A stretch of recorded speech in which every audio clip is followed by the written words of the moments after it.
commencer ce conseil communal, il y a lieu aujourd'hui d'excuser Madame Jacquemart, Monsieur Marchetti et Monsieur Emmerheim et le retard ou l'absence de Madame Tibbs. On va commencer avec quelques points d'information qui vont vous être présentés par Monsieur Legas. Oui, c'est relatif au chantier en cours. Et comme tout chantier, on a eu plusieurs contacts ces jours derniers, et hier encore ce matin, M. Demol, moi-même et les services. Donc, les quais qui sont en cours de construction, de déconstruction contre reconstruction, ne seront pas terminés fin de cette semaine comme initialement prévu. Ils vont déborder de quelques jours. Et la suite du chantier, mais ça je pense déjà l'avoir signalé, et on aura l'occasion d'en reparler, je pense, au prochain conseil. C'est au mois de juillet, donc du 2 au, c'est théorique, au 13-14, voire au-delà. En tout cas, l'idée étant de terminer les travaux avant la période de fermeture des entreprises, de manière telle à ce qu'on ne soit pas, qu'il n'y ait pas de désagrément pendant la période des congés scolaires et qu'on puisse terminer le chantier. On parle bien de la route industrielle cette fois dans ces rénovations et de ces reconditionnements partiels. C'est les seuls points d'information, mais enfin, c'est quand même des points qui sont impactants. Je voulais vous en faire part. Merci. Il y aura aussi 3 questions d'actualité qui seront abordées donc, en fin de séance. On peut commencer avec le premier point, approbation du procès-verbal de la séance antérieure. Est-ce qu'il y a des questions ou des remarques? Monsieur Mayer. Désolé.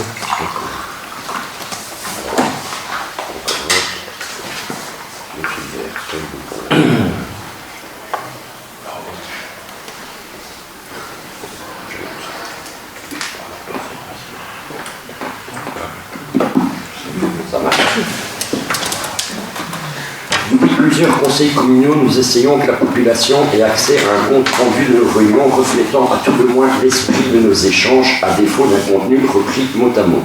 Nous avons bien compris que le minimum légal était un PV décisionnel et que c'est à cela que vous vous tiendrez. Les propositions qui nous ont été faites, notamment de remettre le texte de nos interventions avant la séance et leur insertion quelque part dans le PV, ne nous semblent pas concluantes par rapport à l'objectif recherché, à savoir donner accès aux absents au contenu de nos débats. De plus, la spontanéité des débats ne doit pas être dissoute par la lourdeur, pour tout le monde, d'une procédure ratant l'objectif premier d'un PV. C'est pourquoi cette intervention sera la dernière que nous remettrons préalablement à nos interventions. Nous continuerons à assurer par nous-mêmes cette nécessaire transparence de nos travaux envers la population. Permettez-moi de conclure cette intervention en citant quelques passages de votre déclaration de politique communale qui semblait pourtant aller dans une bonne direction. La concertation et la participation citoyenne sont des piliers de notre engagement pour revitaliser la démocratie locale. Vouloir faire participer les citoyens sans qu'ils sachent ce qui se dit ici nous semble quelque peu optimiste. Côté communication, notre objectif est clair, rendre l'information plus accessible et compréhensible pour tous. Nous sommes loin du compte. Notre groupe démontrera, si ce n'est pas déjà le cas, que cette transparence est possible à moindre frais, tant humains que matériels. Je vous remercie. Est-ce qu'il y a d'autres demandes d'intervention? On peut voter. Monsieur Degas. Oui. Madame Venturelli. Oui. Monsieur Demol. Oui. Madame Fulco. Oui. Madame Benchini. Oui. Monsieur Denimal. Oui. Monsieur Hoters. Oui. Monsieur Zeger. Oui. Monsieur Verbomen. Oui. Madame Bombois. Oui. Madame Van Kerkhove. Oui. Madame Van Oudenaar. Oui.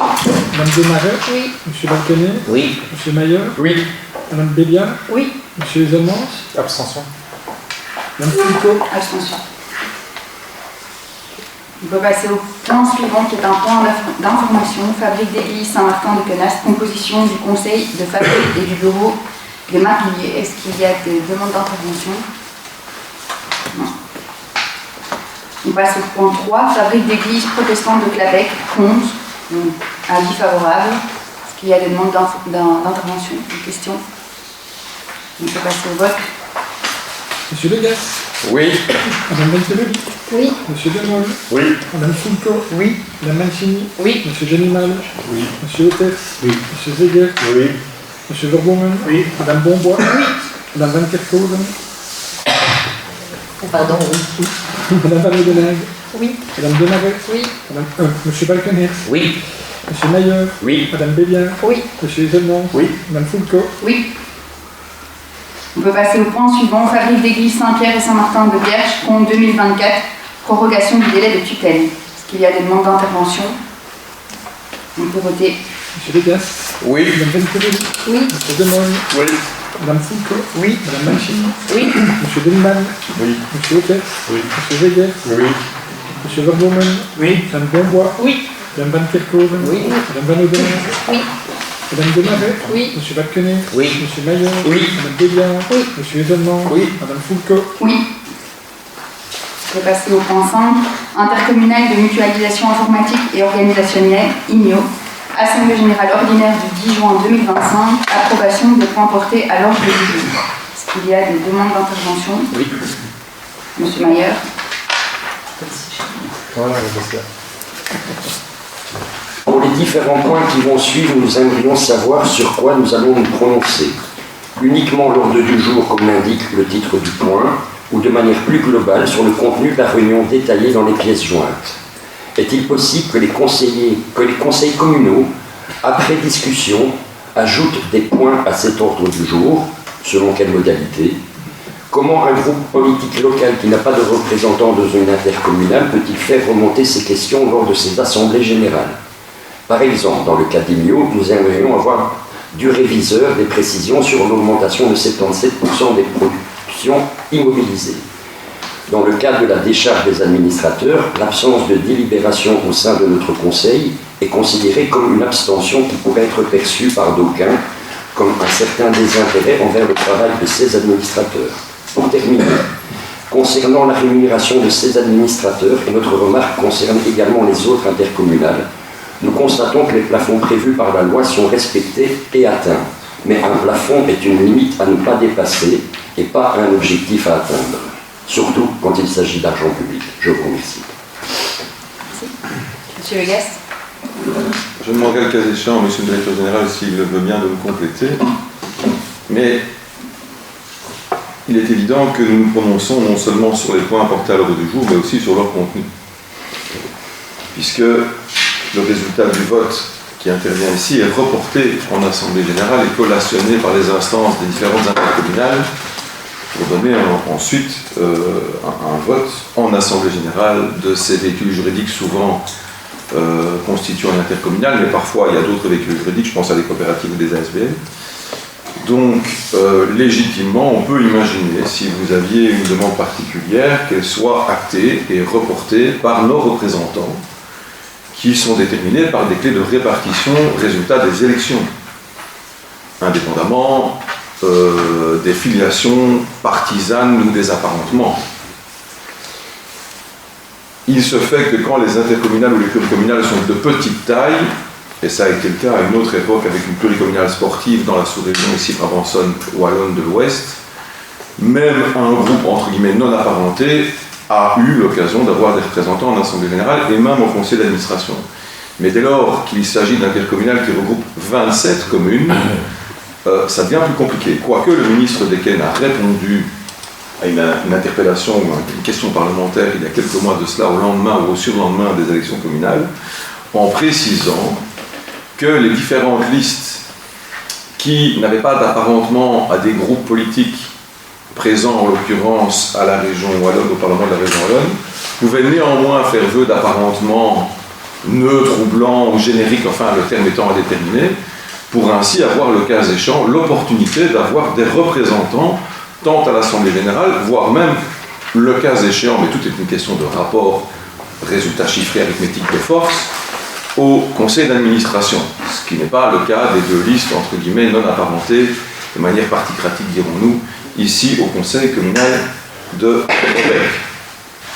Donc je pense ainsi avoir répondu à vos remarques quant à la manière de relayer d'éventuels questionnements et sur le contenu des votes et sur la loi finalement tout simplement, le décret en l'occurrence wallon, qui structure et organise les intercommunales et autres pluricommunales ou paracommunales. Je vous remercie. Pas d'autres demandes d'intervention? On peut passer au vote. Monsieur Leguin. Oui. Madame Venturelli. Oui. Monsieur Demol. Oui. Madame Foulco. Oui. Madame Mancini. Oui. Monsieur Denimal. Oui. Monsieur Auters. Oui. Monsieur Zegel. Oui. Monsieur Verbomen. Oui. Madame Bonbois. Oui. Madame Van Kerkhoven. Oui. Madame Van Oudenarde. Oui. Madame Demaret. Oui. Monsieur Valcani. Oui. Monsieur Mailleux. Oui. Madame Béliard. Oui. Monsieur Ezelmans. Oui. Madame Foulco. Oui. On peut passer au point 6, innovation au Brabant Wallon. Assemblée générale ordinaire du 18 juin 2025, approbation des points portés à l'ordre du jour. Il y a les demandes d'intervention. Monsieur Le Gast.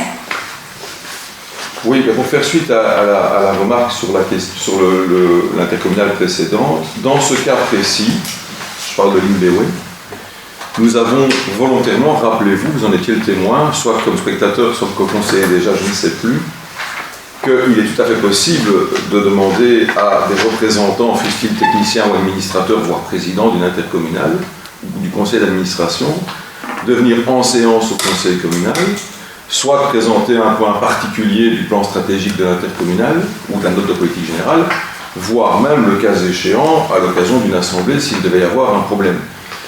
Et les administrateurs, pour autant que nous en ayons, qui seraient rebecquois, bien que vous savez qu'ils ne sont pas désignés parce qu'ils sont rebecquois, mais parce qu'ils représentent leur formation politique apparentée, peuvent être aussi, entre guillemets, soumis à la question, du moment qu'on ne les torture pas. D'autres demandes d'intervention? Oui.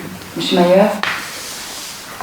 Au vu des récents événements en matière de cybercriminalité à Rebec, nous demandons que les adresses mail privées ne soient plus utilisées pour les communications officielles, fût-elle la réception d'une convocation à l'AG d'une intercommunale. Toute faille potentielle se doit d'être prévenue et ou résolue par des organes officiels en matière de cyberprotection et une vigilance extrême s'impose. Le rapport d'activité 2024 d'Imbéoué présente de nombreux éléments en adéquation avec nos valeurs et notre charte. Engagement fort pour le développement durable, la protection de l'environnement, la gestion responsable des ressources, l'innovation, la coopération territoriale, la transparence et la qualité de services publics. L'accompagnement des communes, la mutualisation des expertises, la digitalisation, la gestion des déchets de l'eau ainsi que les actions de sensibilisation vont dans le sens des objectifs qui sont les nôtres. Cependant, il y a des points de vigilance que nous devrions mettre en avant, notamment sur l'impact territorial des projets économiques et d'infrastructures, pour éviter toute artificialisation excessive ou perte de biodiversité. On a parfois l'impression qu'Imbéoué débarque en terrain conquis et que la marge de manœuvre des communes est des plus réduites face à ce que propose l'intercommunal. L'accessibilité réelle de l'information à tous les citoyens ainsi que leur consultation lors de choix stratégiques. Dans l'ensemble, le rapport témoigne d'une démarche compatible et souvent convergente avec notre philosophie, tout en laissant des marges d'amélioration sur la participation citoyenne et la vigilance environnementale et territoriale. Je vous remercie. Merci. Est-ce qu'il y a d'autres demandes d'intervention? On peut voter. Monsieur Legas. Oui. Madame Ventelli. Oui. Monsieur Demol. Oui. Madame Foulco. Oui. Madame Mancini. Monsieur Denimal. Oui. Monsieur Auters. Oui. Monsieur Zegel. Oui. Monsieur Verbomen. Oui. Madame Bonbois. Oui. Madame Van Kerkhoven. Oui. Madame Van Oudenarde. Oui. Madame Demaret. Oui. Monsieur Valcani. Oui. Monsieur Mailleur. Oui. Madame Béliard. Oui. Monsieur Ezelmans. Oui. Madame Foulco. Oui. On passe au point 7, pardon. Intercommunal pur de financement du Brabant Wallon. Assemblée générale du 10 juin 2025. Approbation des points portés à l'ordre du jour. Est-ce qu'il y a des demandes d'intervention? Madame Béliard. Comme l'attendu à ce point précise, considérant que la commune souhaite jouer pleinement son rôle d'associé dans l'intercommunal, et étant donné qu'une ou un représentant du conseil communal de Rebec ne dispose que d'un cinquième des droits de vote de la commune, qu'il ou elle représente, nous insistons sur la nécessaire présence de nos 5 représentants à cette assemblée générale. Au vu de cette disposition, nous nous demandons s'il n'y aurait pas lieu de suggérer la notion de suppléance au sein de cette assemblée générale. Monsieur Le Gast. Alors, très sincèrement, je comprends la démarche et intellectuellement, elle est tout à fait louable et honorable. Mais on ne peut pas présager d'une convocation et on ne peut pas présager de ses activités professionnelles, personnelles, domestiques ou médicales ou que sais-je. Et donc, avoir une impossibilité matérielle pour une date qu'on ne détermine pas dans un agenda, c'est tout à fait habituel, si j'ose dire, ou en tout cas, ça arrive. Et quant à la désignation de suppléants, ce n'est pas de notre ressort, puisque ce sont les statuts, donc les règles de fonctionnement de l'intercommunal qui prescrivent la structure, l'organisation, l'existence ou pas de suppléance. C'est pas une réponse locale, une réponse transversale. Mais on ne peut pas faire remonter cette... Ça, oui. Il y avait une demande d'intervention. C'était ça que j'allais demander, en fait, à même titre qu'ici on peut proposer des modifications du ROI ou ce genre de choses, est-ce que c'est pas possible de le proposer? Proposer, c'est toujours possible. Voilà, je pense que c'était le souhait. Est-ce qu'il y a d'autres demandes d'intervention? On peut passer au vote. Monsieur Degas. Oui. Madame Turelli. Oui. Monsieur Demol. Oui. Madame Fulco. Oui. Madame Mancini. Oui. Monsieur Deniman. Oui. Monsieur Euters. Oui. Monsieur Zeguet. Oui. Monsieur Verbomen. Oui. Madame Bombois. Oui. Madame Van Kerkhoven. Oui. Madame Van Oudenage. Oui. Madame Demaret. Oui. Monsieur Balkenet. Oui. Monsieur Maillot. Oui. Madame Béliard. Oui. Monsieur Zemont. Oui. Madame Fulco. Oui. On passe au point 8. ORS ASEX, Assemblée Générale du 12 juin 2025, approbation des points portés à l'ordre du jour. Est-ce qu'il y a des demandes d'intervention? Monsieur Mayer. Le plan évoque l'accompagnement des acteurs locaux, mais la prise en compte des spécificités de chaque commune, des attentes locales en matière de préservation du cadre de vie, de patrimoine ou de biodiversité pourrait être davantage détaillée pour répondre pleinement à l'ambition de développement local durable et à l'ancrage territorial que nous défendons. Il y avait moyen de faire remonter cette remarque lors de l'Assemblée Générale. Merci. Oui. Pas d'autres demandes d'intervention? On peut voter. C'est juste techniquement, tout sera envoyé. Non, il a dit qu'il voulait.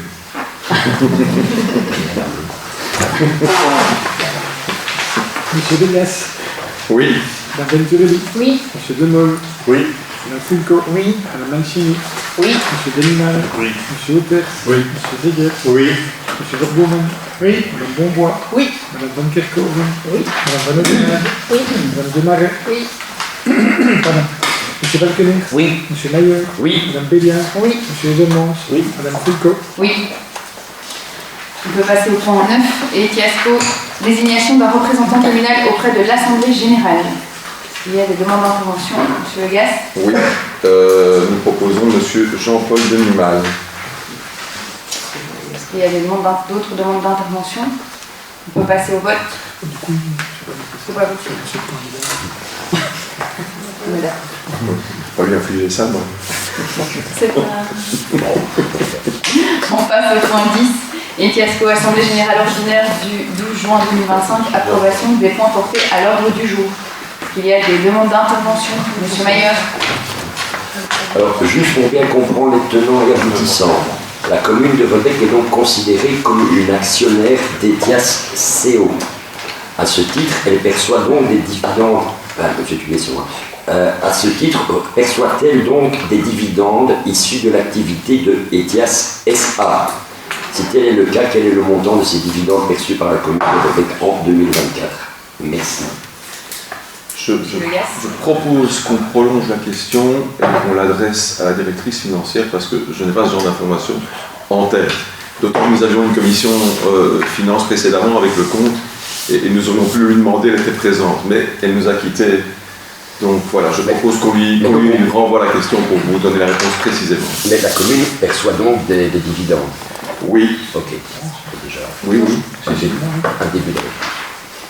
Merci. Est-ce qu'il y a d'autres demandes d'intervention? On peut passer au vote. Monsieur Degas. Oui. Madame Turelli. Oui. Monsieur Demol.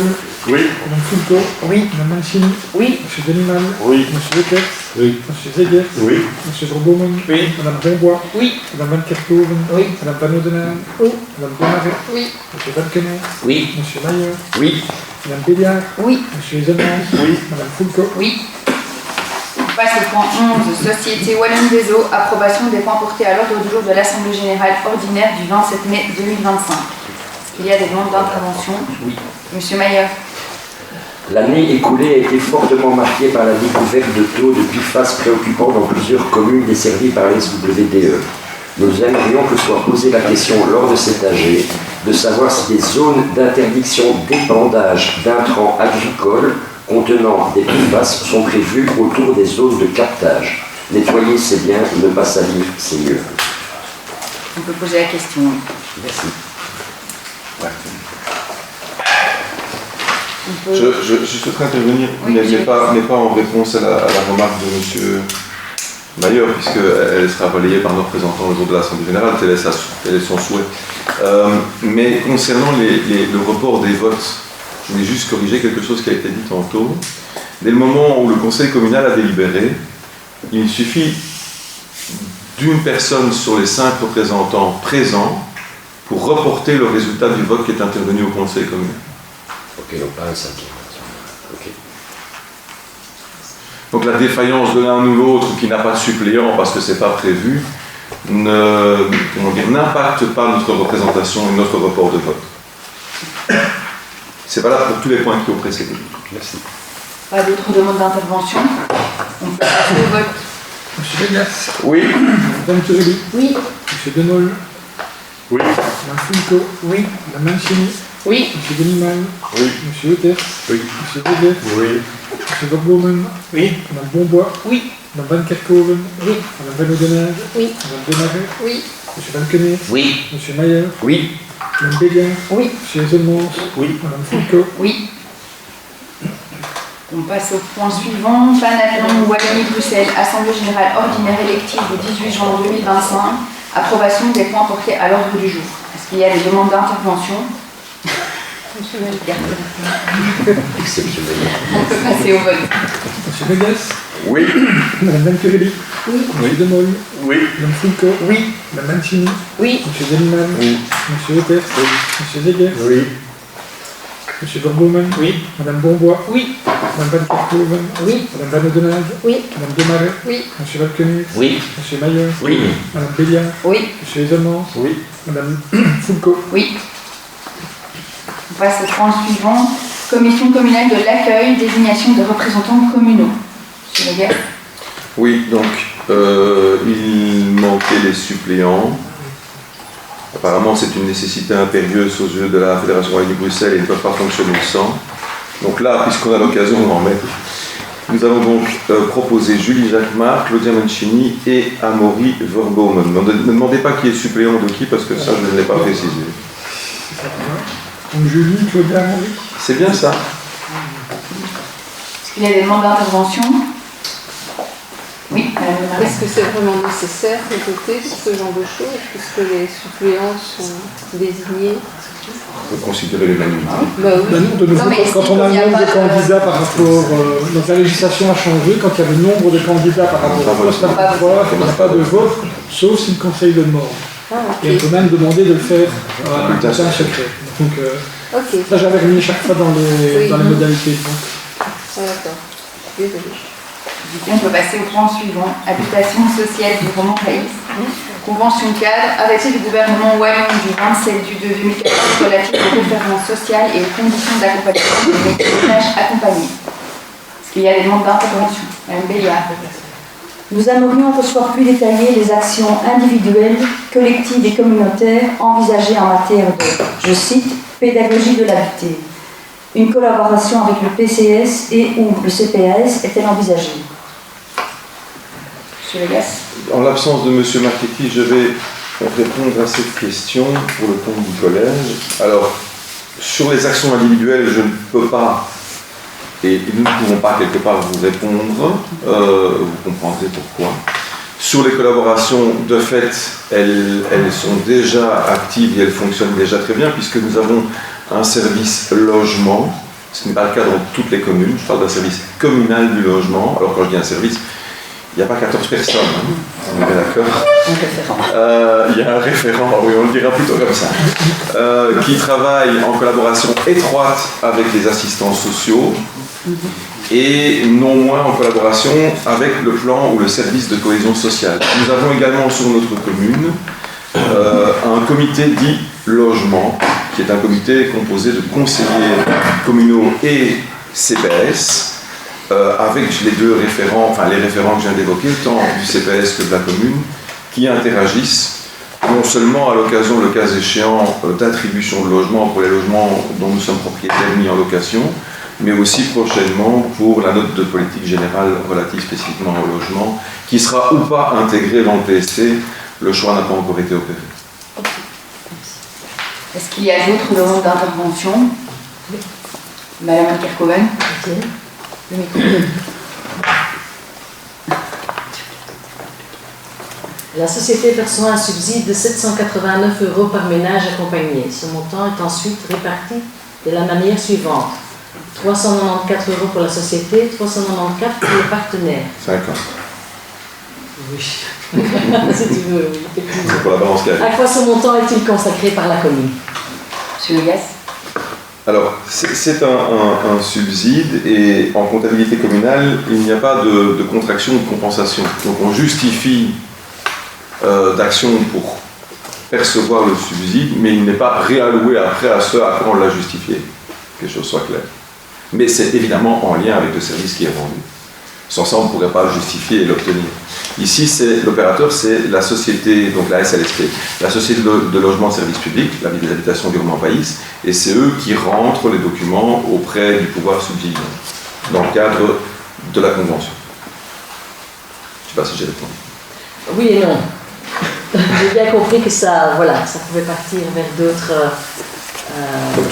choses, mais voilà, j'ai pas vraiment la réponse. Je tiens à quoi c'est consacré. On justifie auprès de la région, avec le Roman Pays, et c'est eux qui rentrent le document, des actions qui sont menées. Les actions de son nature diverses, je ne peux pas les développer ici parce que je ne suis pas en charge et même Marine excusez. Mais en comptabilité communale, les recettes sont globalisées, elles ne sont pas affectées. Donc on ne peut pas les affecter, ce n'est pas légal.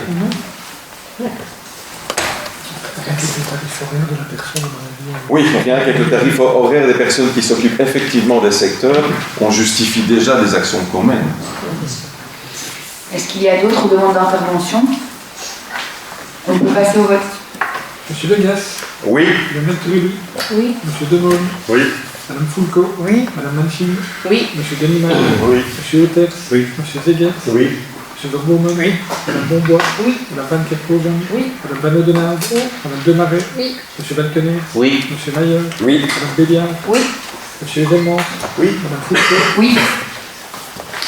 On peut passer au point 15, subside aux associations, dossier supplémentaire pour 2025, indexation CCR et adaptation montant, proposition de modification de la répartition. Il y a des demandes d'intervention. Oui. Madame Van Oudenay. Oui, donc ça fait suite à une intervention qui a eu lieu lors d'un précédent conseil. Donc nous avons analysé le tableur Excel qui nous a été transmis et nous ne trouvons malgré tout aucune formule qui permet de justifier de manière mathématique les montants perçus par les associations, montants qui ont souvent été accordés historiquement sans explication quant à la fixation du montant de départ. À titre d'exemple, on est étonné par des montants de plus de 5 000 € accordés à TVcom depuis au moins 2018, ou des montants qui varient entre 325 et 425 € selon les années pour le chiffon rouge, sans qu'il y ait réellement dans le tableur une justification de la manière de les calculer. Donc on aurait voulu être éclairé sur ce sujet. Monsieur Legas. Alors, je ne vais pas reprendre mot pour mot parce que on se fâcherait parce que c'est inexact. Ce n'est pas que de l'histoire et ce n'est pas au petit bonheur la chance, mais ce n'est pas le mot que vous avez utilisé. C'en est un autre, mais je l'ai déjà dit. Historiquement, c'est le mot qui est utilisé. Vous aviez ajouté autre chose, mais peu importe. TVcom,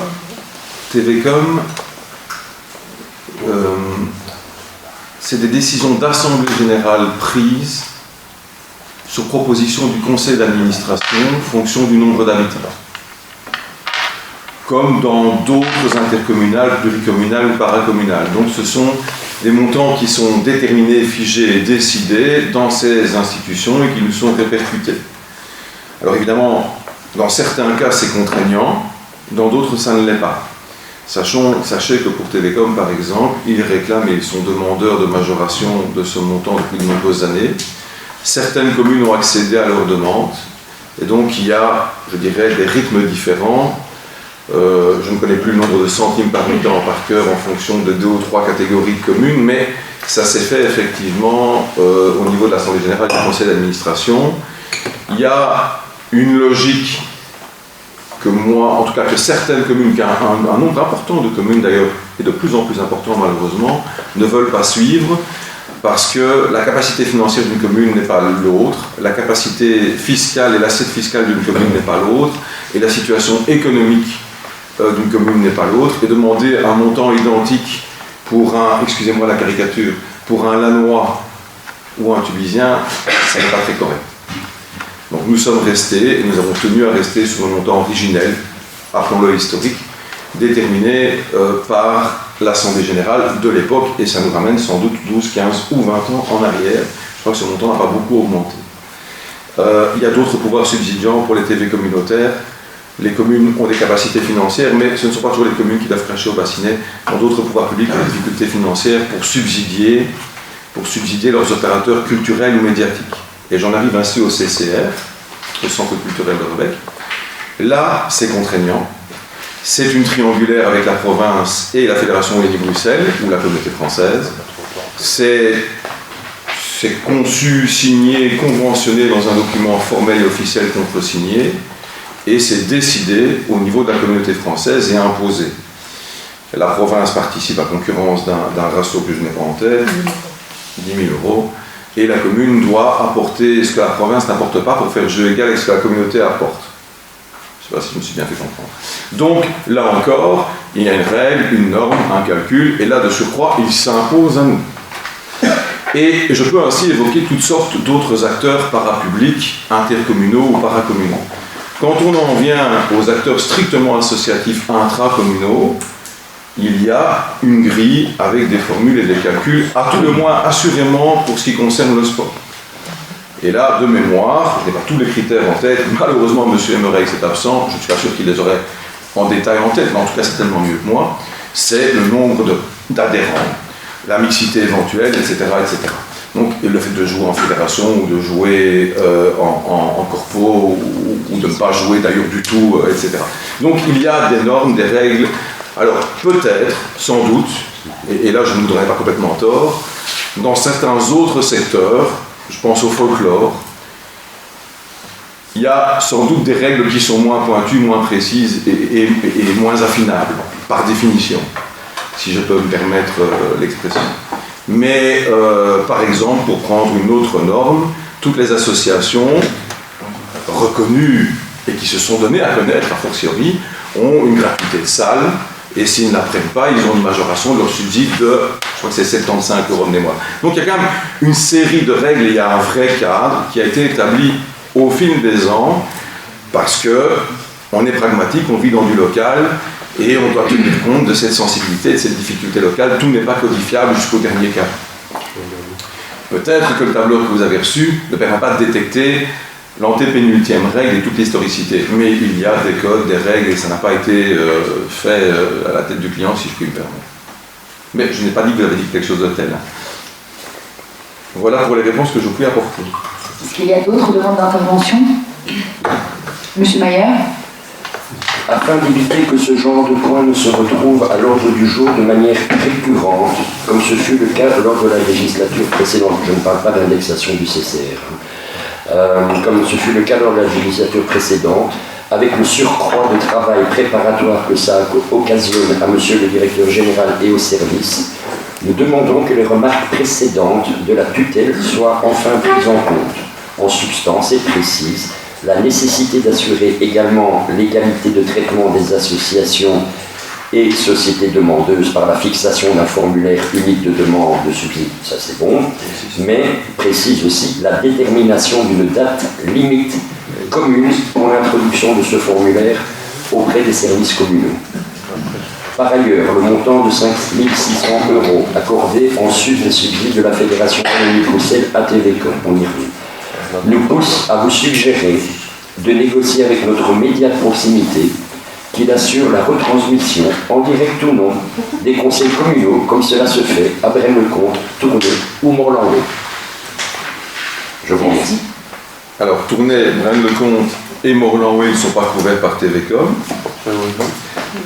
Télécom étant le média Brabançon-Wallon qui ne couvre que les communes Brabançonne-Wallonne, et d'ailleurs le média Brabançon-Wallon-Télécom ne couvre aucun conseil communal, des 27 communes du Brabant-Wallon. À l'exception, non pardon, je reprends ma formulation parce que sinon on risque mal de comprendre, il y a 2 communes Brabançonne-Wallonne qui ne sont pas couvertes par Télécom, qui sont couvertes par un média, c'est Jean Boutois, je crois, enfin c'est Wallin et la voisine de Wallin, donc c'est une télé communautaire de la province contiguë, et je pense que cette télé communautaire ne couvre d'ailleurs que 5 ou 6 communes, ce qui justifie d'ailleurs d'une modification décrétale prévue et fixée par la DPC, la déclaration de politique communautaire, pour changer ce fait parce qu'il y a, selon la DPC, une gabegie ou en tout cas une nécessaire réforme par rapport aux télévisions communautaires. J'en termine en vous expliquant ce qui a déjà été expliqué. Donc non, je suis malheureusement obligé de vous répondre par négatif, c'est jamais gai, hein, je préfère vous dire oui, mais non, on n'est pas en capacité de passer une fois l'an toute la répartition des subsides aux associations, parce que les associations, ce sont des bénévoles, ce sont des volontaires qui œuvrent dans leurs associations respectives, qui ont les ressources qu'elles ont. On leur donne un formulaire, on leur donne une date d'ailleurs, hein, donc on répond en cela aux prescrits de la tutelle, et ils tentent, tant bien que faire se peut, tant bien que mal, de rentrer les documents à temps et à heure, de manière complète et parfois incomplète, et parce que nous sommes pragmatiques et que nous soutenons les associations et ses bénévoles, lorsqu'ils ont un peu de retard ou lorsqu'une nouvelle association viendrait à naître, eh bien on la réintègre et on repasse au conseil communal. Moi je dirais à l'inverse qu'au contraire, il faut d'ores et déjà prévoir pour chaque conseil communal à venir pour les 72 mois prochains, non seulement le procès verbal de la précédente, mais aussi le point subside aux associations. Est-ce qu'il y a d'autres demandes d'intervention? On peut passer au vote. Monsieur Vegas. Oui. Madame Becquerel. Oui. Monsieur Demol. Oui. Madame Fulco. Oui. Madame Mancini. Oui. Monsieur Denimal. Oui. Monsieur Lepers. Oui. Monsieur Teguet. Oui. Monsieur Verbomen. Oui. Madame Bonbois. Oui. Madame Van Kerkhoven. Oui. Madame Van Oudenarde. Oui. Madame Demaret. Oui. Monsieur Valconier. Oui. Monsieur Maillot. Oui. Madame Béliard. Oui. Monsieur Ezelmans. Oui. Madame Fulco. Oui. On peut passer au point suivant, rapport de rémunération 2024, adoption. Il y a des demandes d'intervention. Madame Béliard. Toujours en regard avec la volonté de transparence affichée dans votre déclaration de politique communale, nous nous étonnons que ce document ne soit pas public, par exemple via délibération.de. En effet, c'est souvent autour de cette question que se construit la défiance envers le monde politique. Monsieur le directeur général. C'est une erreur entre les services. On l'avait plus dit. Il est... Normalement, il doit D'habitude, il l'est. Ok. S'il ne l'est pas, c'est que c'est une erreur. Non, tant mieux. effectivement. Mais habituellement, il y est. Ok. Est-ce qu'il y a d'autres demandes d'intervention? On peut passer au vote. Monsieur Vegas. Oui. Madame Venturelli. Oui. Monsieur Demol. Oui. Madame Fulco. Oui. Madame Mancini. Oui. Monsieur Denimal. Oui. Monsieur Lepers. Oui. Monsieur Teguet. Oui. Monsieur Verbomen. Oui. Madame Bonbois. Oui. Madame Teams. Voilà. C'est pas refuser les livres et les paquets. Madame Van Kerkhoven. Pardon, oui. Madame Van Oudenarde. Oui. Madame Demaret. Oui. Monsieur Valconier. Oui. Monsieur Maillot. Oui. Madame Béliard. Oui. Monsieur Ezelmans. Oui. Madame Fulco. Oui. On peut passer au point suivant. Comptes communaux pour l'exercice 2024, approbation. Il y a des questions, des remarques. Monsieur Bacchonier. Merci. Nous remercions la directrice financière et les services communaux pour le bilan financier ainsi que le rapport des comptes qui est fort bien réalisé. Alors il nous permet d'observer une légère baisse des recettes tandis que les dépenses augmentent, notamment au niveau des frais de personnel, dû à l'indexation des salaires notamment. Surtout, la part communale de l'intervention au CPS augmente de 8%. Alors la situation financière est saine, rien d'alarmant, mais il y a tout de même des signes d'attention à avoir lorsque l'on connaît les perspectives d'une charge accrue sur les communes dès 2026, lorsque les mesures liées à l'emploi et à la limitation des allocations de chômage dans le temps entreront en vigueur ou plus tard si elles sont reportées. Alors cette mesure du gouvernement Arizona va en effet, entre autres, faire peser sur les communes la charge de la sécurité sociale des travailleurs. Elle va également redéfinir le rôle des CPS. Non seulement ils devront prendre en charge des nouveaux bénéficiaires, mais ils devront également intensifier leur rôle d'activation en collaboration avec le Forum pour tenter de remettre les personnes au travail. Connaissant la charge de travail des agents du CPAS, nous pouvons présager qu'un investissement supplémentaire en ressources humaines sera nécessaire. Les prochaines années seront donc cruciales pour notre commune dans la conjoncture socio-économique actuelle et au regard des enjeux communautaires liés à cette réforme d'un pan de la sécurité sociale. Plus encore dans un contexte hors impact de cette réforme, les transferts vers le CPAS avaient déjà augmenté de 8% en 2024, je le rappelle. À ce jour, les mesures envisagées par le gouvernement fédéral en vigueur dans 7 mois, sauf report éventuel, ne sont pas encore accompagnées ni d'un montant compensatoire clair, transféré du fédéral vers les régions, ni d'une clé de répartition claire des montants qui seront attribués aux communes pour faire face à cette réforme. On parle d'un transfert de 50 millions d'euros pour l'ensemble des régions cette année et le même montant l'année prochaine. Mais rien n'est confirmé en ce sens. Nous sommes donc inquiets. Pour Rebelle Vivant, il n'est pas question d'envisager de faire peser la charge des dépenses supplémentaires liées à cette réforme sur les épaules des citoyens, des PME, des projets de cohésion sociale ou d'autres services rendus aux citoyens. Dans un tel contexte, ne faut-il pas élaborer une stratégie sur base d'une analyse de la situation? Merci. Merci. Monsieur Auders. Oui. Avant de vous communiquer l'avis de la Commission des finances, je souhaiterais, pour la bonne information de tout un chacun, vous donner quelques chiffres clés des comptes communaux. Ainsi, au service ordinaire, le résultat d'exercice propre est de 310 146 euros et le résultat global de 3 7 170 euros. Au niveau du service extraordinaire, le résultat est négatif de 1 777 151, dû au report d'emprunt en 2025, notamment pour la chapelle. Au niveau des dépenses ordinaires, qui totalisent 15 103 212 euros, elles sont générées par le personnel, 6 205 947, 41% des dépenses. Dépenses de fonctionnement, 2 646 748, 17,7%, 17,5% des dépenses. Les transferts, 4 719 575, 31,3% des dépenses. Et la dette, 1 539 929. Donc il faut déduire 227 806 de reçus, montants reçus des objectifs supérieurs qui ramène cette dette à 1 303 093, c'est-à-dire 8,6% des dépenses. En ce qui concerne les transferts, il faut quand même savoir qu'ils totalisent 4 719 000 euros. Il y a l'intervention en faveur du CPS aux 2 57 723, 43,6% des transferts. La zone de police, l'intervention de la quote-part communale dans la zone de police, 1 432 976, 30,4% des transferts. Pour le traitement des déchets à l'INBW, 514 083, 11% des transferts. Et la zone de secours, 337 003 euros, 7% des transferts. Au niveau des recettes, elle totalise, ordinaire toujours, elle totalise 15 413 358 euros, qui se répartissent en prestations 684 133 euros, c'est 4,4% des recettes. Des transferts, 14 416 035 euros, 93,5% des transferts.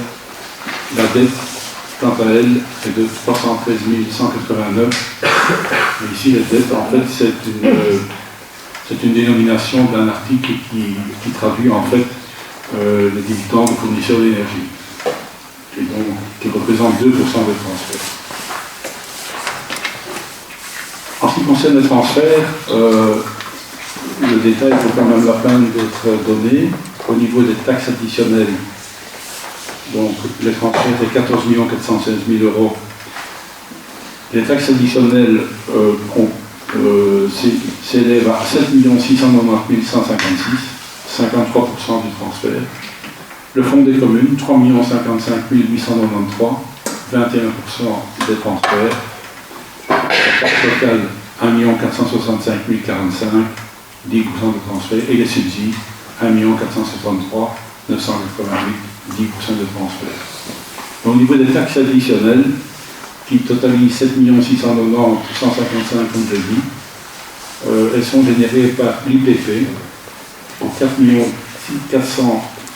675 838 euros. C'est 51% des recettes des taxes additionnelles. Pour 2 847 841, le précompte immobilier, 31% des taxes générées. La taxe industrie, commerce, etc., c'est notamment la force motrice, 532 290, 6% des transferts. Pardon, des taxes additionnelles. Et alors la taxe immondice, 523 285 euros, aussi 6% de transfert. Au niveau du bilan, donc il totalise 59 5 865 euros pour un bénéfice comptable de 272 735 euros. En conclusion, nous pouvons, avec la collaboration de la directrice financière qui était chez nous depuis août 2024, nous félicitons du degré de réalisation tant des dépenses que des recettes. Les recettes pour 99% du budget, c'est-à-dire la dernière modification budgétaire, et en dépenses de 97% du budget.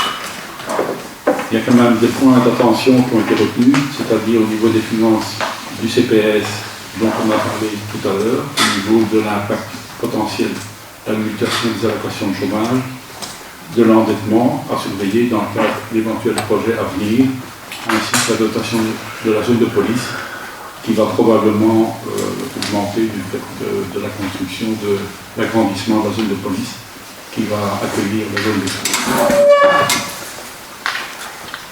Voilà. Quant à l'avis de la commission des finances, dont c'était la première réunion depuis les élections communales d'octobre, les comptes ont été acceptés à l'unanimité. Merci. L'avis est favorable. Merci. Il y a d'autres demandes d'intervention, M. Mayer. Nous tenons à souligner positivement les investissements importants en infrastructure, logiquement liés à une forte augmentation des subsides obtenus, ainsi que des promesses de subsides. Cependant, nous aurions aimé que le grand public puisse avoir accès à une ventilation des dépenses par politique publique, enseignement, culture, sport, etc. Et ce, en concordance avec votre déclaration de politique communale qui précise vouloir rendre l'information plus accessible et compréhensible pour tous. Pour l'avenir, parce que si on parlait de 2024, nous demandons un rapport orienté citoyen du budget, clair, pédagogique, expliquant à quoi servent les investissements dans un langage simple, par exemple dans le Rebecca à la Une. Nous demandons également un fléchage des investissements vers les transitions écologiques et solidaires. Nous proposons également une concertation citoyenne autour des orientations budgétaires, ainsi que l'intégration d'une analyse d'impact environnemental et social dans les bilans futurs. Je vous remercie. Merci. Monsieur Elias. J'entends que vous évoquez le budget et ce que vous souhaitez voir figurer comme rapport, analyse ou note en regard du budget. Pour mémoire, on évoque le compte et nous parlons bien du compte. Alors, si je transpose votre remarque au compte, ça n'est juste pas possible. Puisque le compte est un document légal, officiel, rédigé et implémenté par la receveuse ou la directrice financière, doit-on dire maintenant, avec l'aide du service comptable, qui travaille d'ailleurs sous la direction d'un cadre, puisque la directrice financière n'a pas de service à proprement parler. Elle a finalement une mission de regard externe ou de mission de contrôle, un peu comme la Cour des comptes à d'autres niveaux de pouvoir. Donc elle remplit un document pro forma et elle ne fait pas de notes d'analyse qui soit gender ou social ou green ou que sais-je d'autre. Elle n'est pas dans cette démarche. Pour ce qui concerne le compte, on parle bien du compte, puisque je transposais votre remarque au compte, puisque l'objet du point aujourd'hui, c'est bien le compte. Pour ce qui concerne les autres remarques, oui, nous pourrions demander aux services nombreux qu'on vient d'évoquer de screener et de produire des notes qui soit tantôt plus analytique socialement, tantôt plus analytique environnementalement, tantôt plus analytique en termes de genre, par exemple. Mais c'est une charge de travail conséquente, sauf à le faire au niveau du personnel politique plutôt que de le demander au service, évidemment. Cependant, la structure de la comptabilité communale vous permet aisément, ai-je envie de dire, mais il est vrai que chacun doit se faire son expérience, et c'est peut-être ardu pour celui qui n'a pas les chiffres, mais les codes fonctions tels qu'ils sont structurés dans la comptabilité communale, tant au budget qu'au compte, permet assez aisément de faire ce travail d'analyse. C'est une démarche personnelle que chaque conseil communal a le loisir de faire et se doit, me semble-t-il, de faire. Mais il est vrai qu'après parfois plusieurs années, voire plusieurs législatures de conseil communal, un membre a encore des difficultés avec les chiffres et c'est pas sa marotte et ne sait pas approprier ce domaine. Je peux l'entendre. Donc on peut imaginer que la commission dont M. Auters est le président et qui vient de faire un exercice finalement dans le sens où vous le souhaitiez, d'accessibilité, de vulgarisation et d'explication, même si c'est encore ardu, même si c'est encore théorique, même si ça mériterait d'être amélioré, c'est sans doute très perfectible, mais la commission est le lieu où les conseillers mandatés, qui ont pris cette responsabilité et qui se sont présentés, peuvent faire ce travail d'exercice et d'analyse et de démarche personnelle, d'appropriation du budget et de lecture comparée, différenciée et critique du budget. Ne demandez pas, et en tout cas nous ne demanderons pas, ni à la directrice financière, ni au comptable ou à sa responsable, ni même au directeur général, de faire des notes d'analyse par thématique, fût-elle environnementale, genrée ou autre, très sincèrement. Par contre, le débat que nous pouvons avoir à l'occasion du budget est justement, pour moi, le moment privilégié pour échanger sur ces éventuelles lectures que nous aurions les uns, les unes et les autres par rapport au trop peu de ceci, au trop de cela, ou, enfin, j'en passe, et des meilleurs. Je veux, si vous permettez, ajouter un mot sur le compte, et je remercie le président de la commission pour le travail qui a été fait, parce qu'il a fait l'exercice de la présentation du compte, qui vient un peu nuancer le propos de M. Valkeners. Nous avons la chance, et je pense qu'il ne faut pas bouder le plaisir, surtout compte tenu des difficultés que rencontrent les pouvoirs publics de ce pays et même au-delà, tout niveau de pouvoir confondu, nous avons la chance d'avoir une situation particulièrement saine. Certes, la fiscalité est élevée, mais l'assiette fiscale est faible. Les revenus du Revêtement moyen ne sont pas les revenus d'autres personnes dans d'autres communes, et le précompte immobilier non plus d'ailleurs. Mais un indice de bonne gestion n'est pas l'argent accumulé par une commune ou n'est pas lié à ses éventuels fonds, etc. Un indice de bonne gestion, comme M. Auters l'a mentionné, c'est justement le taux de réalisation et l'affinage entre le budget, fût-il modifié en cours de législature et en cours d'année parfois même d'ailleurs, et le compte. Et nous sommes là à une situation où on est à 98%. Je connais beaucoup d'élèves et d'étudiants, à commencer par le mien, qui ferait bien de s'en inspirer, parce que c'est un beau ratio, il y a un beau pourcentage, tant en dépenses qu'en recettes. Nous avons une réserve, en tout cas nous accumulons un boni cumulé qui n'est pas scandaleux, mais qui a le mérite d'exister. Nous ne sommes pas là pour thésauriser de l'argent et pour s'en servir dans 20 ans, mais bien pour rendre un service, j'ai envie de dire, durant la législature. Et M. Valkener a d'ailleurs eu cette explication durant la commission. Quand on sait la volatilité de nos recettes, singulièrement des recettes qui nous viennent des taxations, qu'il s'agisse de l'IPP, singulièrement de l'IPP d'ailleurs, quand on sait la volatilité, quand on sait que les revenus professionnels d'un individu évoluent, ne sont pas les mêmes, et qu'au final, dans une commune, malgré les prévisions des recettes fiscales données par l'administration fiscale fédérale, parfois sur une même année, on a des différentiels de plusieurs centaines de milliers d'euros.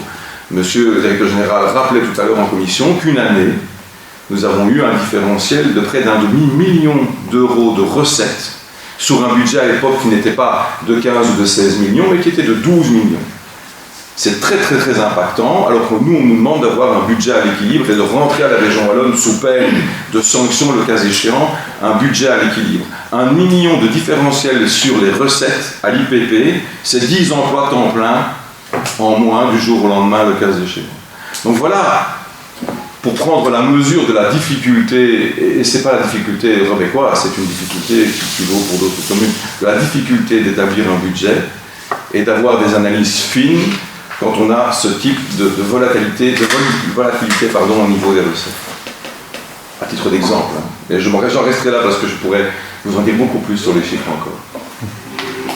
Merci. Est-ce qu'il y a d'autres demandes d'intervention? Et M. Mayer? Juste répondre. Donc clairement, la demande que nous avions, c'était à destination du citoyen lambda, qui est un document qui soit produit, que ce soit par les services ou par le personnel politique, peu importe, mais qui soit convivial et agréable, peut-être pas à lire, peut-être pas agréable, mais en tout cas facile à comprendre, pour que justement le citoyen puisse se faire son opinion sur les orientations prises par les décideurs en place. Monsieur Vegas. Si je peux répliquer, mais vous aurez bien volontiers le dernier mot. Ça a été fait assez régulièrement durant la législature précédente. Dans le Rebec à la Une, nous avions, à plusieurs reprises, sous forme de camembert, d'histogramme, de logigramme, nous avions effectivement présenté le budget. Et je pense qu'il n'y a pas de raison que ça ne se soit pas répété, d'autant que la directrice financière que nous avons maintenant engagée, qui a remplacé son prédécesseur, semble plus, comment vais-je dire, plus sensible, et c'est pas un jugement, plus sensible à cet aspect, comme faire l'exercice que nous avons fait aujourd'hui à la Commission, qui est un exercice pour ceux qui ont déjà participé à la Commission, qui est un exercice qui n'avait jamais été fait auparavant, en tout cas pas sous cette forme-là, avec un PowerPoint, avec des camemberts, avec des explications détaillées, etc., etc. Donc je pense que naturellement nous irons dans ce sens, il n'y a pas de raison qu'on fasse différemment. Merci. Monsieur Canet. Je n'ai pas eu de réponse en fait à ma question, c'était vu les enjeux prochains, parce qu'il ne faut pas se leurrer, ça va peser sur les frais et les dépenses au niveau du CPS. Est-ce qu'une commission va être mise en place, une réflexion stratégique, parce que normalement les mesures vont entrer en vigueur dans 7 mois, et à ce stade on n'a jamais eu même une estimation. On sait que potentiellement directement 138 personnes sont concernées par l'exclusion et donc la rentrée dans le régime d'intégration sociale, mais on n'a pas une vision plus large. Quels investissements vont être nécessaires pour travailler avec les personnes pour la réintégration? Je travaille dans la précarité, je sais ce que c'est.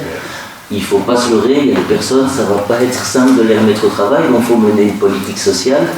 Et on voit quand même que les dépenses déjà augmentent, les recettes pas. Donc il va falloir un moment bien qu'on trouve cet argent quelque part. Et donc je pense qu'il faut anticiper, sinon on risque sincèrement d'avoir un sacré retour de manivelle.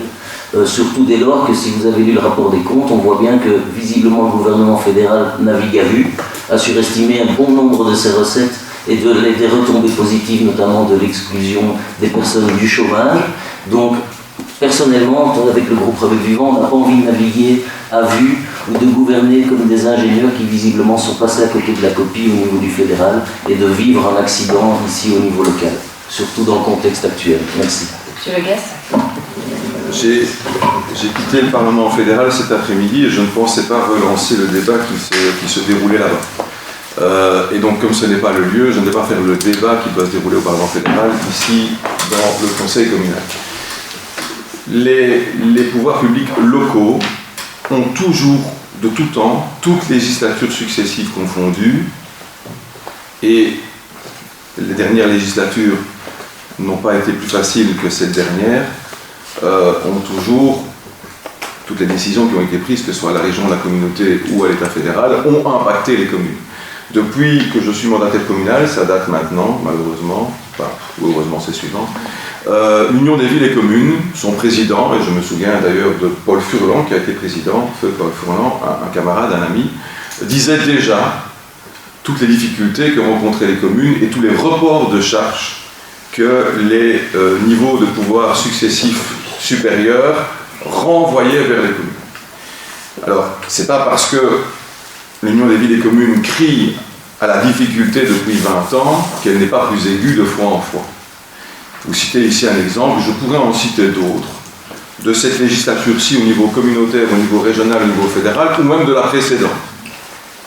Et donc, moi, je ne tiens pas à faire de l'extra-local particratique dans ce conseil communal. Ce conseil communal n'est pas là pour faire de débats extra-local particratique quant aux mesures qui sont prises par ailleurs. D'autant que ce à quoi vous faites précisément allusion ne concerne même pas la commune directement, certes indirectement, ne concerne donc pas la commune directement, mais concerne bien le CPS. S'il y a lieu de mettre en œuvre une stratégie par rapport aux futurs allocataires sociaux qui seraient exclus du chômage et émargeraient le cas échéant au revenu d'intégration, c'est bien au niveau du CPS qu'il y a lieu d'envisager une stratégie, fût-elle d'accompagnement ou de financement, et non à la commune. De stratégie d'ailleurs, ce ne sera pas simple parce que ça imposera le cas échéant 138 personnes, et c'est le chiffre qui a été cité tout à l'heure, vous ne l'avez pas inventé, je pense que c'est la directrice financière qui l'a évoqué, puisqu'elle le met dans ses points de vigilance. 138 personnes qui pourraient émarger au RIS tous les mois et venir chercher un montant payé par le CFS, compensé partiellement par l'État fédéral, effectivement, ce sera impactant.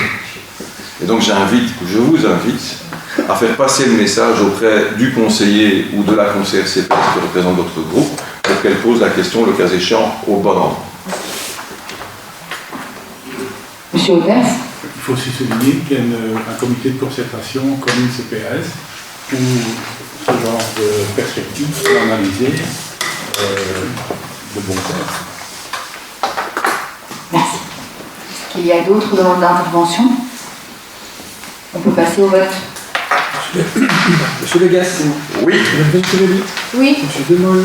Oui. Madame Fulco. Oui. Madame Chini. Oui. Monsieur Denimal. Oui. Monsieur Oters. Oui. Monsieur Zegers. Oui. Monsieur Bourgourman. Oui. Madame Bombois. Oui. Madame Van Kerkhoven. Oui. Madame Van Oudelaar. Oui. Madame Demaret. Oui. Monsieur Valconnet. Oui. Monsieur Mayer. Oui. Madame Péliard. Oui. Monsieur Zelmont. Oui. Madame Fulco. Oui. On peut passer au point suivant. Marché de travaux, installation, panneaux photovoltaïques, maison communale, approbation des conditions et du mode de passation. Monsieur Demol.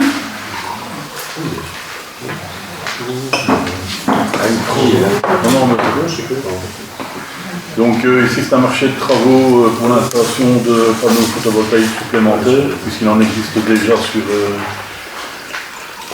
ici à la maison communale, pour un marché de 45 000 € TVA comprise, à savoir que ici à l'administration communale on a 92 000 kW de consommation annuelle. Ça représentera au total des panneaux solaires plus ou moins 25 000 kW, donc c'est-à-dire un quart de la consommation totale. Et pour arriver à une consommation,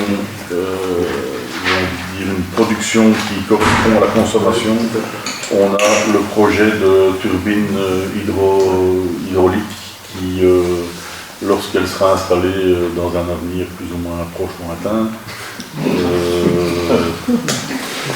eh bien, fera en sorte que le bâtiment ici sera autonome en consommation électrique.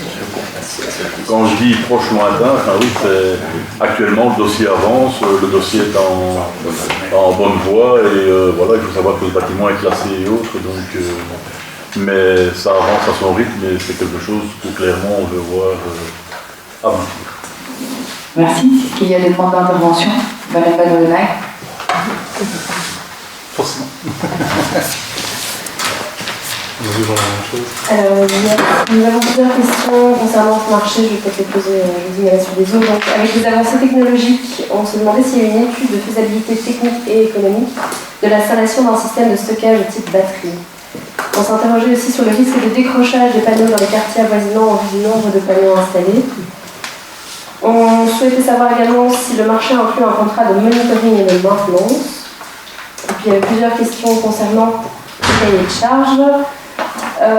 On aurait voulu savoir quel est le budget précis des fournitures et quel est le budget des travaux. C'est une question qui a déjà été posée sur d'autres marchés. Au vu du prix d'achat des panneaux eux-mêmes, il nous semblait que ça risquait d'excéder le prix de l'installation. Et on se demandait si le marché ne devrait pas plutôt être considéré comme un marché de fourniture. C'est important d'être juste au niveau de la qualification juridique puisque ça a un impact sur les règles applicables au niveau de l'exécution.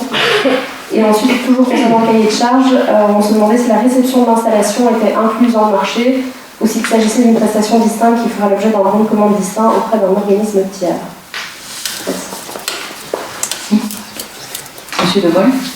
Alors, je vais commencer par la fin. La réception, elle est incluse dans l'installation. La question batterie, décrochage, maintenant. Au niveau des batteries, non, il n'y a pas eu de recherche de ce côté-là. Il faut savoir qu'au niveau décrochage, on n'est pas lié au réseau parce que l'alimentation ici, c'est une alimentation qui part directement à la cabine de tension. Donc il n'y a pas d'autres bâtiments qui sont repris dessus. Donc nous sommes autonomes par rapport à la fin. Il y a un câble qui vient à la cabine de tension ici qui raccorde directement le bâtiment. Monitoring et maintenance.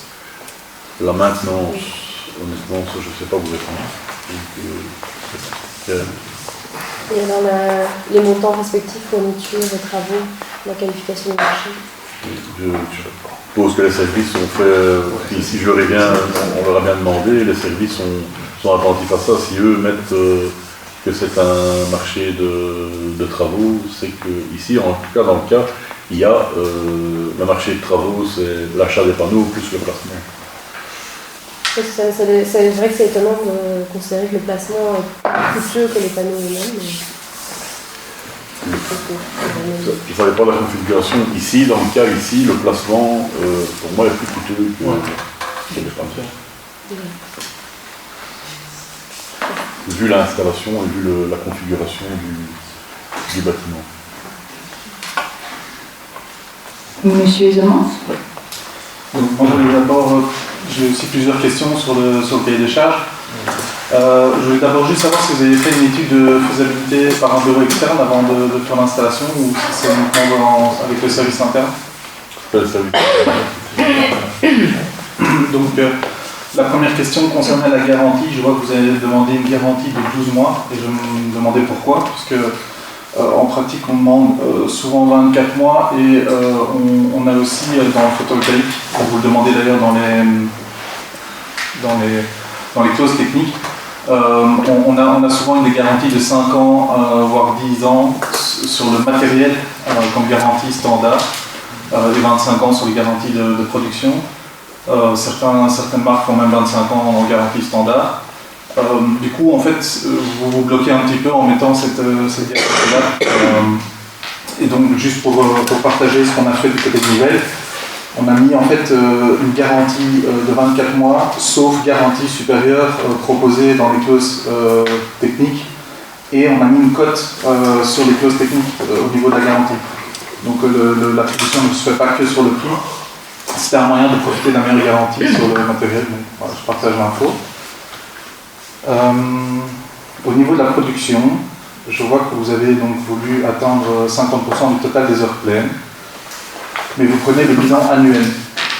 Et en fait, il faut voir mensuellement, voire même journalièrement idéalement, ce qui est produit. Parce que en fait, dans votre calcul de rentabilité, vous calculez la rentabilité sur le prix plein de l'électricité.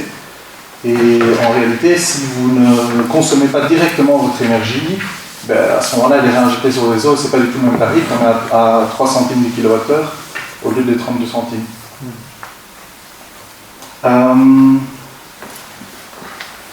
La rentabilité, oui, donc ça c'était fait. Les délais d'exécution, vous parlez de 20 jours. Et vous ne mentionnez nulle part en fait l'étude ORES. Or, c'est une installation de plus de 10 kW crête. Donc là, je pense que vous allez avoir aussi un petit problème avec ça parce que l'étude ORES, c'est déjà minimum 30 jours. Donc je ne sais pas si elle est inclue ou pas dedans, on ne savait pas l'air, ou est-ce qu'elle était déjà faite de votre côté. Donc c'est peut-être un élément bloquant dans votre dossier. L'étude ORES, expliquez-moi l'étude ORES. Alors, en fait, pour pouvoir connecter les panneaux, vous devez faire une pré-étude ou une étude par ORES. Il y a déjà des panneaux existants. Ça change rien. En fait, pour chaque installation de plus de 10 kW, vous êtes obligé de faire une étude par ORES. Une déclaration. Non, ça c'est pour les installations de moins de 10 kVA, mais dès que vous dépassez 10 kVA, normalement vous devez faire une étude ORES. Donc cette étude-là prend pas mal de temps, on fait les frais en ce moment en hiver, donc c'est pour ça que je le souligne. Après, peut-être que la présence d'une cabine de tension vous dispense, mais je n'ai pas entendu parler de ça, donc je préférais vous le dire. Au niveau des clauses techniques, là j'ai plusieurs remarques. En fait, vous avez une prescription d'inclinaison de 35 degrés pour les panneaux. C'est très difficile avec les plans que vous mettez, mais en fait, on voit que les panneaux vont sur une toiture plate derrière, une toiture qui est elle-même inclinée. Et les panneaux, sur la vue en plan, vous mettez, on voit qu'il y a plus ou moins une demi-largeur de panneaux entre les panneaux. Si vous avez 35 degrés d'inclinaison des panneaux et seulement une demi-largeur de panneaux entre les panneaux, ils seront tout le temps ombragés les uns les autres. Donc je pense que là, vous fixez quelque chose que les installateurs ne pourront pas accepter. Et je pense qu'il faut plutôt viser, c'est ce qui se fait traditionnellement sur les toitures plates, un angle de 10 ou 15 degrés. Toujours au niveau du cahier des charges dans les clauses techniques, vous mentionnez la marque d'un onduleur. Et ça, il me semble que c'est interdit. Enfin, c'est plus le site qui pourra le confirmer. Mais normalement, on ne peut pas spécifier la marque souhaitée pour un onduleur. Et alors, donc, la liaison entre les panneaux, vous demandez une liaison électrique. J'ai envie de dire, ça va un peu de soi pour pouvoir faire la production photovoltaïque. À mon avis, ce que vous vouliez souligner, c'était la liaison équipotentielle. Et ça, par contre, c'est très important parce que certains installateurs mettent uniquement un câble équipotentiel sur la structure de l'installation et utilisent ces structures comme conducteurs, ce qui est fortement déconseillé. Voilà la première remarque. Merci, M. Demol. Moi, je vous invite les remarques à prendre un listing des remarques de monsieur et de les faire peut-être revenir au service et eux feront peut-être les remarques nécessaires parce que ça tombe tout ce que vous avez dit là, honnêtement, moi je vous dis franchement, moi peut-être que tout ça a été prévu, mais c'est pas moi qui réalise le cahier. Je vous les enverrai par mail. Monsieur Le Gaz. Dès lors, et je remercie monsieur et seulement, bon c'est la profession, mais c'est riche de nous en faire profiter. Dès lors que ces remarques sont relativement pointues, précises et nombreuses, faut-il le dire, il nous faut reporter le point, parce qu'on ne peut pas voter un cahier spécial des charges qu'on va amender ultérieurement ou voter. Alors je sais que c'est délicat à demander, mais comme ça n'a pas une portée stratégique ou politique au sens noble du terme, pour nous éviter l'exercice, on peut peut-être anticiper une prochaine fois, même si on passera par ce genre de point toutes les semaines, nous sommes bien d'accord.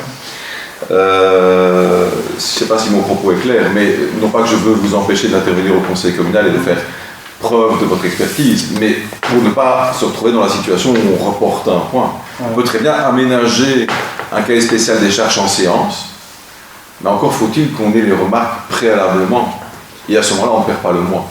Donc on fera savoir que les remarques sont les bienvenues, et je vous le dis ici avec insistance, mais au moins on peut les intégrer préalablement au conseil, même si on les a le jour même ou la veille, enfin de préférence la veille. Comme ça, la personne en charge à l'interne peut revoir le cahier spécial des charges et amender, et on vote les amendements un à un au conseil.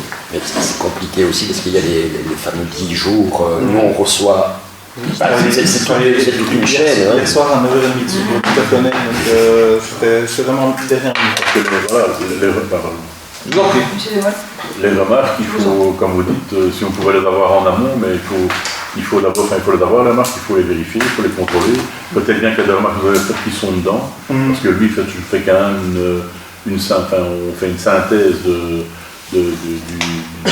donc peut-être bien qu'il y a des choses que vous avez énoncées qui sont dedans, mais moi, brûle pour point, comme ça, je ne peux pas vous répondre sur des détails. Pour les 10 kVA et pour la cabine, je pense que ça nuance votre propos et ça vient.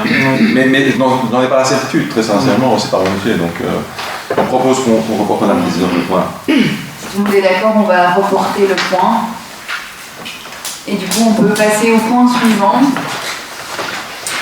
Mise en souterrain du réseau basse tension et renouvellement du réseau d'éclairage public, fonds d'investissement des communes 2022-2024, place de Lisbecq, acceptation du devis d'ORES. Donc je vous épargnerai le numéro. Oui, monsieur Demol. Donc ici, ça concerne le chantier de la place de Lisbecq.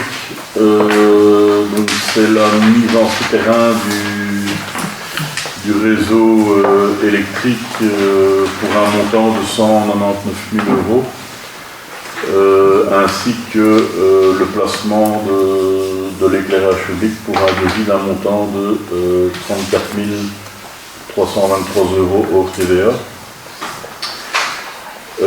Donc ça concerne la mise en souterrain des câbles, les tranchées communes où viendront s'additionner dedans tous les impétrants, ce qui permet d'avoir un rendu de la place qui est beaucoup plus, qui est une chose qu'on fait en général sur des places, comme on a fait sur la place de Conast, sur la place de Rebec. Pour le reste, ces travaux donc sont faits avant les travaux de voirie et pourraient débuter au mois d'octobre ou novembre. Merci, Madame Anne Kerkhoven. Le micro.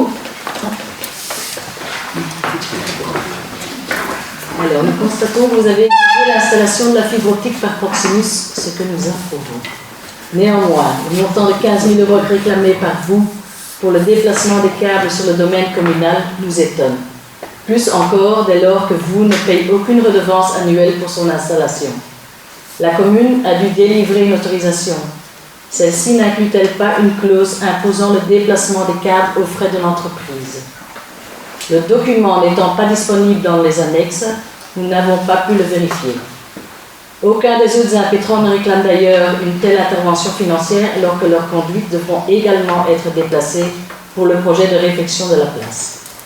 Nous sommes d'avis qu'il faille contester ces 15 000 € et modifier les prochaines autorisations afin d'éviter des frais à charge de la commune.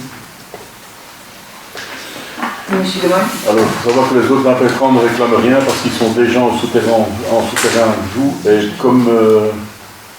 et comme Ores, actuellement on n'a rien et c'est nous qui demandons la mise en souterrain. Je comprends bien, mais aussi, pardon. Donc effectivement, moi aussi j'ai travaillé dans les impétrants et donc je suis un petit peu étonnée que vous se permettez d'envoyer une facture de 15 000 €. Parce que même s'il y a des modifications à faire, quelque part, vous êtes propriétaire de la voirie. Elle ne paye effectivement pas de redevance annuelle. Vous êtes demandeur de faire des travaux pour rénover complètement une nouvelle place. Et donc, dans l'autorisation que vous avez délivrée par le passé, il devrait être mentionné qu'effectivement, les imprétents doivent enlever leur conduite à leur charge. Je te promets. Monsieur Lemoine. Mais ça peut être modifié, je veux dire, dans les nouvelles autorisations, vous ferez. Monsieur Lemoine. Il y a ce qu'on appelle, avant tout chantier d'envergure, une plateforme Porolco. Je connais bien. Donc la plateforme Porolco renseigne et demande aux impétrants s'ils estiment devoir remplacer leurs impétrants et ils n'ont pas l'obligation de remplacer leurs impétrants. Aucun.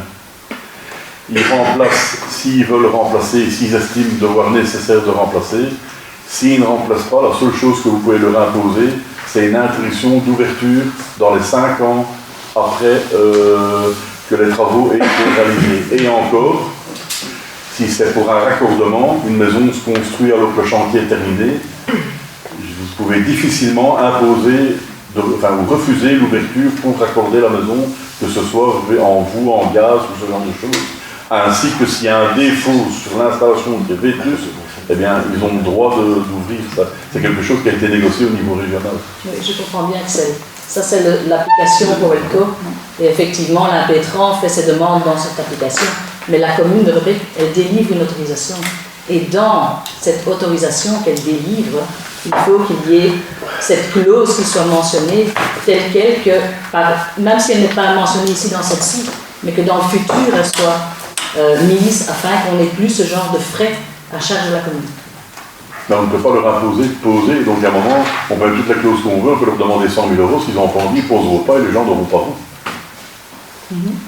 Mais moi, en tout cas, je voudrais intervenir et c'est un ping-pong qui s'installe, je demande la parole à la présidente. Elle a du mal à vous interrompre pour qu'on puisse la voir. j'entends bien qu'il y a des experts de part et d'autre autour de la table, chacun dans leur métier respectif et dans leur branche respective, une branche n'est pas l'autre. Monsieur De Mol n'est pas suspect de ne pas avoir une expertise au quotidien depuis plusieurs décennies, dans son privé par ailleurs, puisque, enfin, je vous épargnerai son CV. Dans le cas qui nous occupe, clairement, et ce n'est pas la première fois, nous sommes confrontés à des opérateurs qui ne sont plus des opérateurs publics, ni même parapublics pour certains. Il y a effectivement un rapport de force. Et quoi qu'on en pense, l'autorité, même dans notre pays, n'est plus l'autorité qu'elle était il y a 50 ou 100 ans. Et donc nous sommes tributaires de discussions que nous avons par rapport à la mise en œuvre d'une série de choses. Sur un plan légal, je ne vais même pas discuter avec vous, sans mauvais jeu de mots.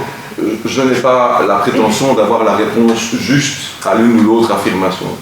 Néanmoins, si nous ne voulons pas que ce chantier prenne du retard, qu'on ait un litige, qu'on se retrouve en justice, que les opérateurs ne soient pas d'accord, et qu'on soit avec des tranchées à ciel ouvert pendant 36 mois, il nous faut à un moment donné prendre attitude et trouver où mettre le curseur idéalement pour pouvoir, boucler le chantier. Nous avons été confrontés par le passé à plusieurs reprises à des chantiers de cette envergure, que ce soit à Rebec ou à Quenast, ou à la Genette, où il nous faut faire intervenir 4 à 5 opérateurs différents. Que ce soit de l'égouttage, que ce soit de la distribution de gaz, de la distribution d'eau, de la distribution d'électricité, de la téléphonie, etc., etc. À un moment donné, très sincèrement, sans mauvais jeu de mots, hein, tout le monde doit mettre de l'eau dans son vin et pas de l'eau dans le gaz, et il faut trouver un point d'équilibre.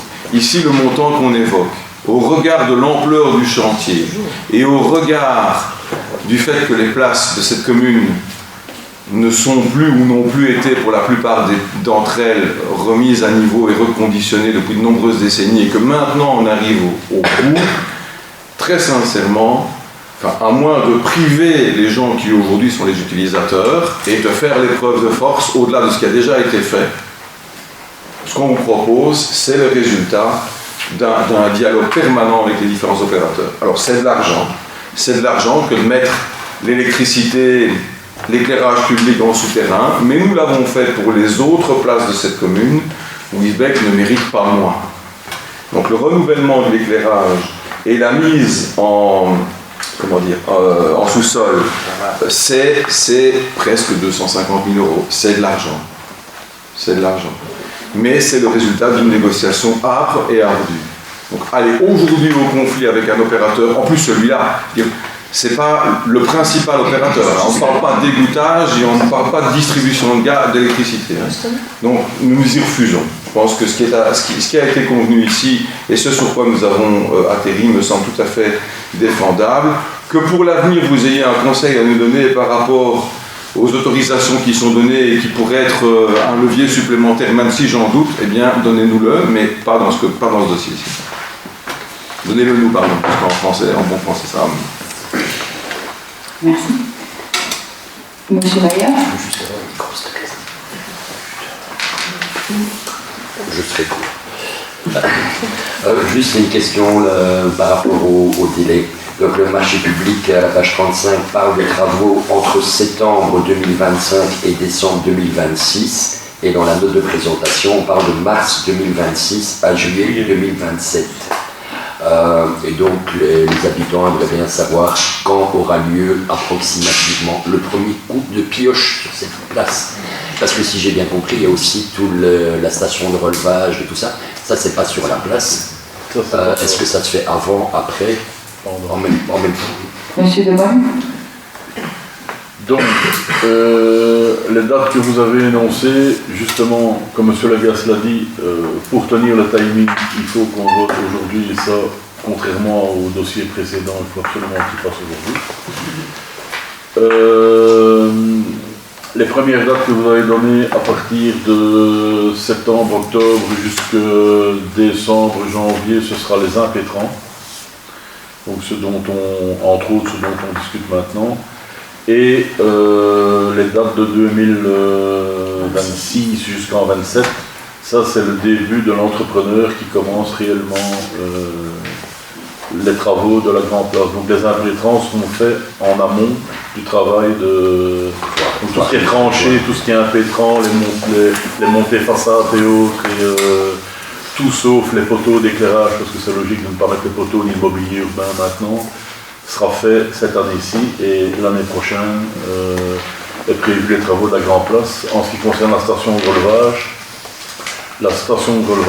parce que ça, vous savez qu'on est tributaire de la SPGE, mais les travaux, moi je pense en tout cas qu'au niveau mobilité et consort, les travaux de la station de relevage, puisqu'on travaille sur la nationale, peuvent se faire en même temps et en lien avec les travaux qui se font sur la place.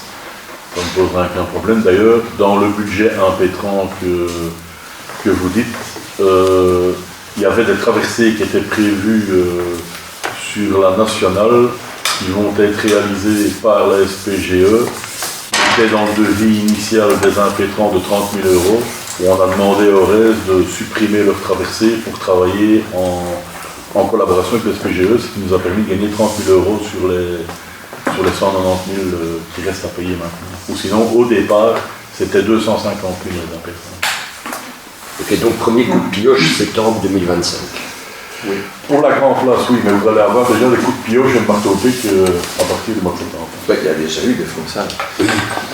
des fonçages. Et j'aimerais rappeler, dans le cadre de ce dossier, si Madame la Présidente me permet, parce que je prends la parole sans y avoir demandé, je m'en excuse, nous avons déjà dans ce dossier, pour preuve de négociations âpres et de débats difficiles, négocié avec la SPGE une structuration du réseau d'égouttage différente de ce qui était piloté initialement, qui permet d'éviter à 12 maisons, 12 ou 13, enfin le nombre précis m'échappe, de devoir traverser leur salon ou salle à manger, enfin c'est suivant, et d'inverser la pente pour rejeter leurs eaux fécales, leurs eaux grises en façade, et bien de les collecter derrière.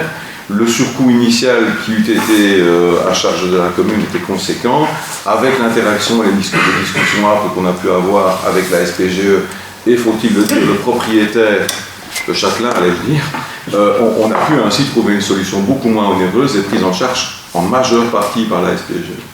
Vous croyez bien que dans pareilles circonstances, non seulement on essaye d'aller gagner les moyens en travaillant sur les synergies entre les différents opérateurs et les impétrants, mais en plus, on va au-delà avec les opérateurs de la région, ici en l'occurrence la SPGE, pour négocier des choses qui n'étaient pas de prime abord évidentes.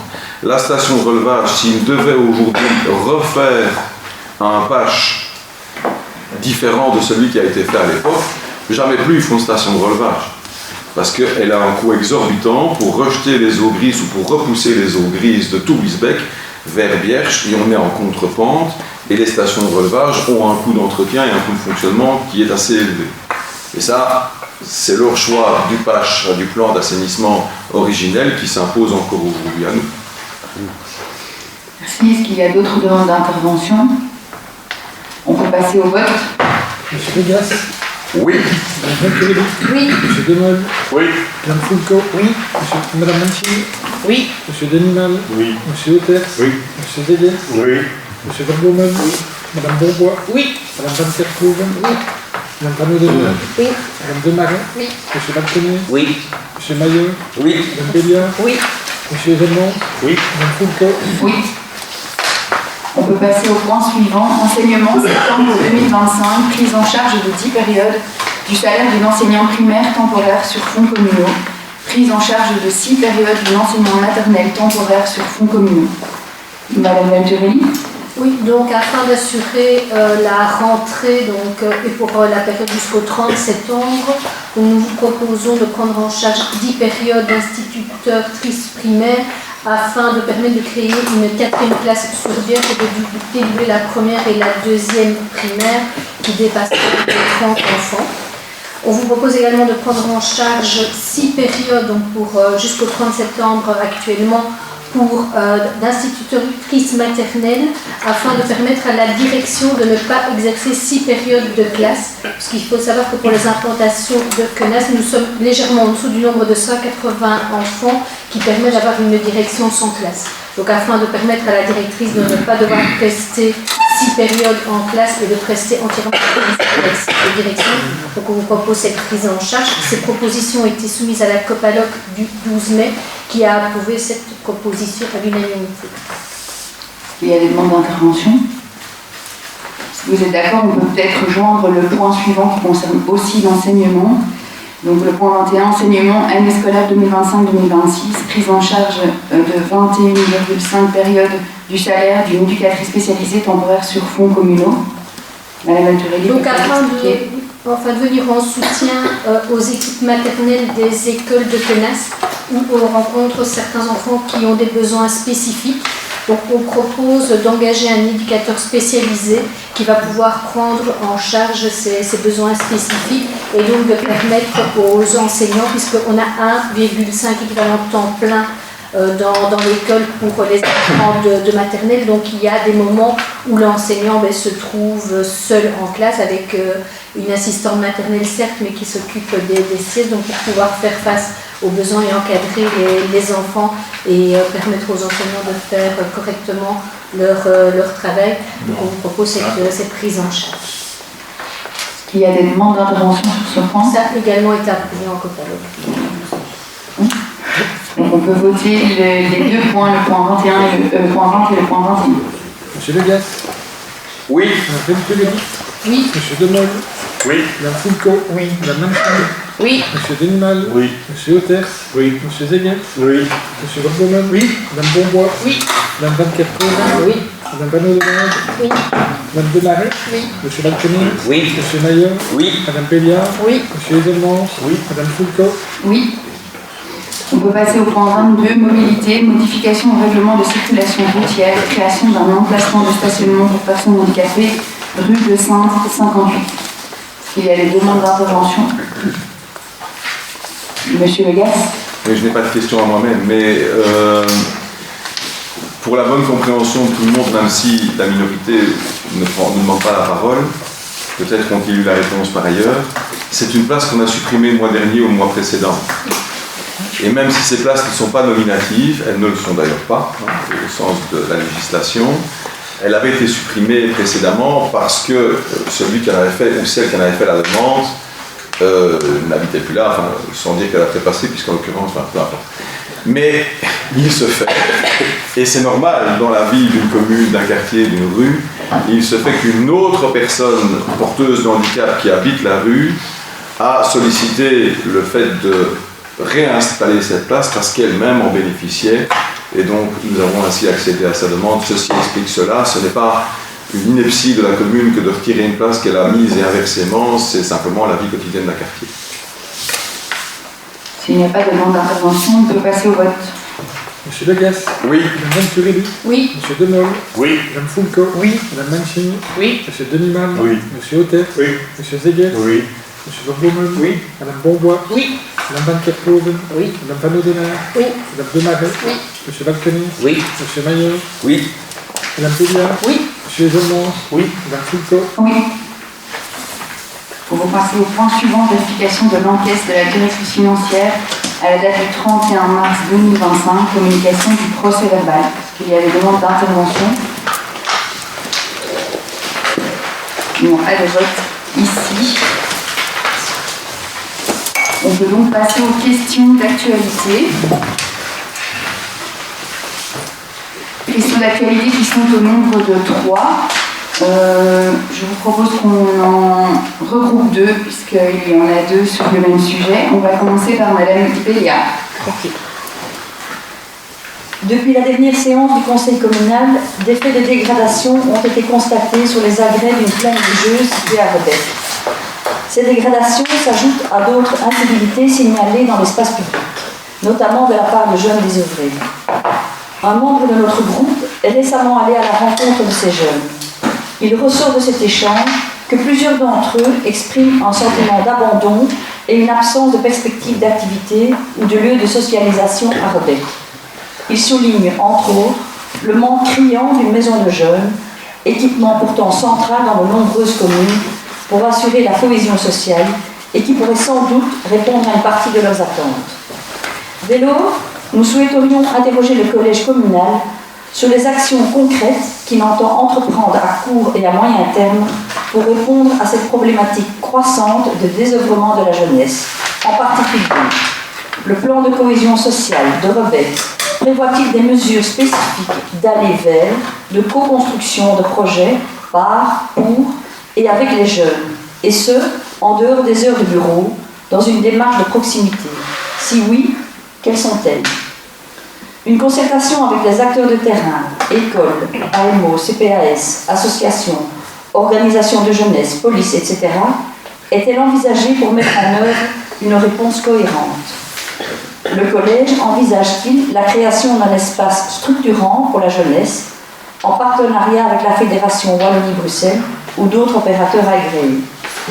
Ces questions, en plus d'être d'actualité selon les prescrits du CDLD et du ROI, concernent directement la vie locale, suscitent des inquiétudes dans la population et appellent une réaction rapide, structurelle et constructive de la part de l'autorité communale. Merci. Merci. Avant d'avoir la réponse, je propose qu'on écoute la question de Mme Van Kerkhoven.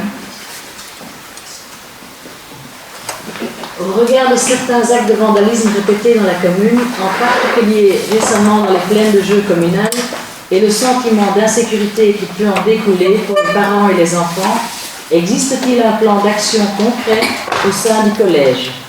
Que comptez-vous entreprendre au sein de la majorité pour prévenir ce genre d'incivilité?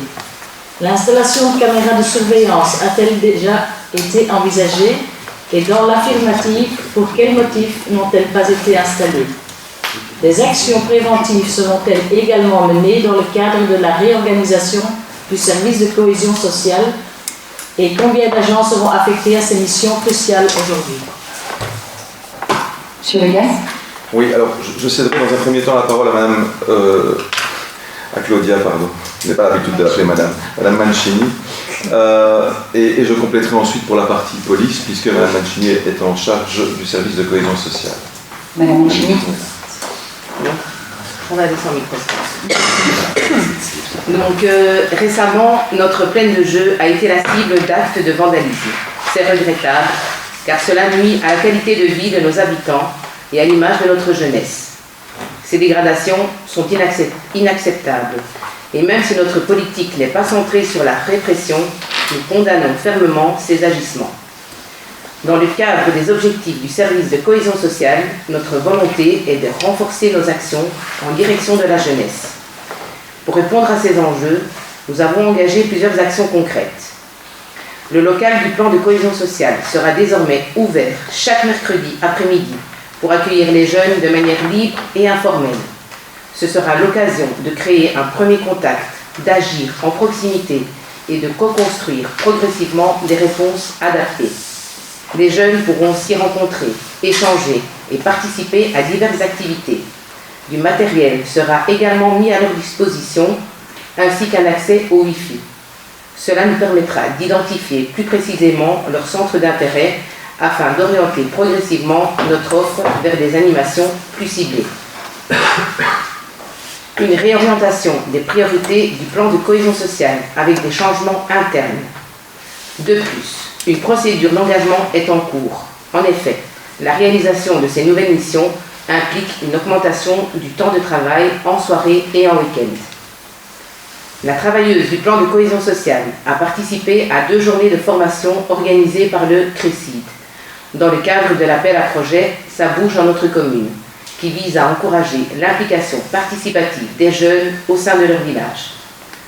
10 jeunes Rebecquois ont été sélectionnés pour participer à l'opération Été solidaire, ce qui leur permettra de s'investir dans les projets locaux durant les vacances.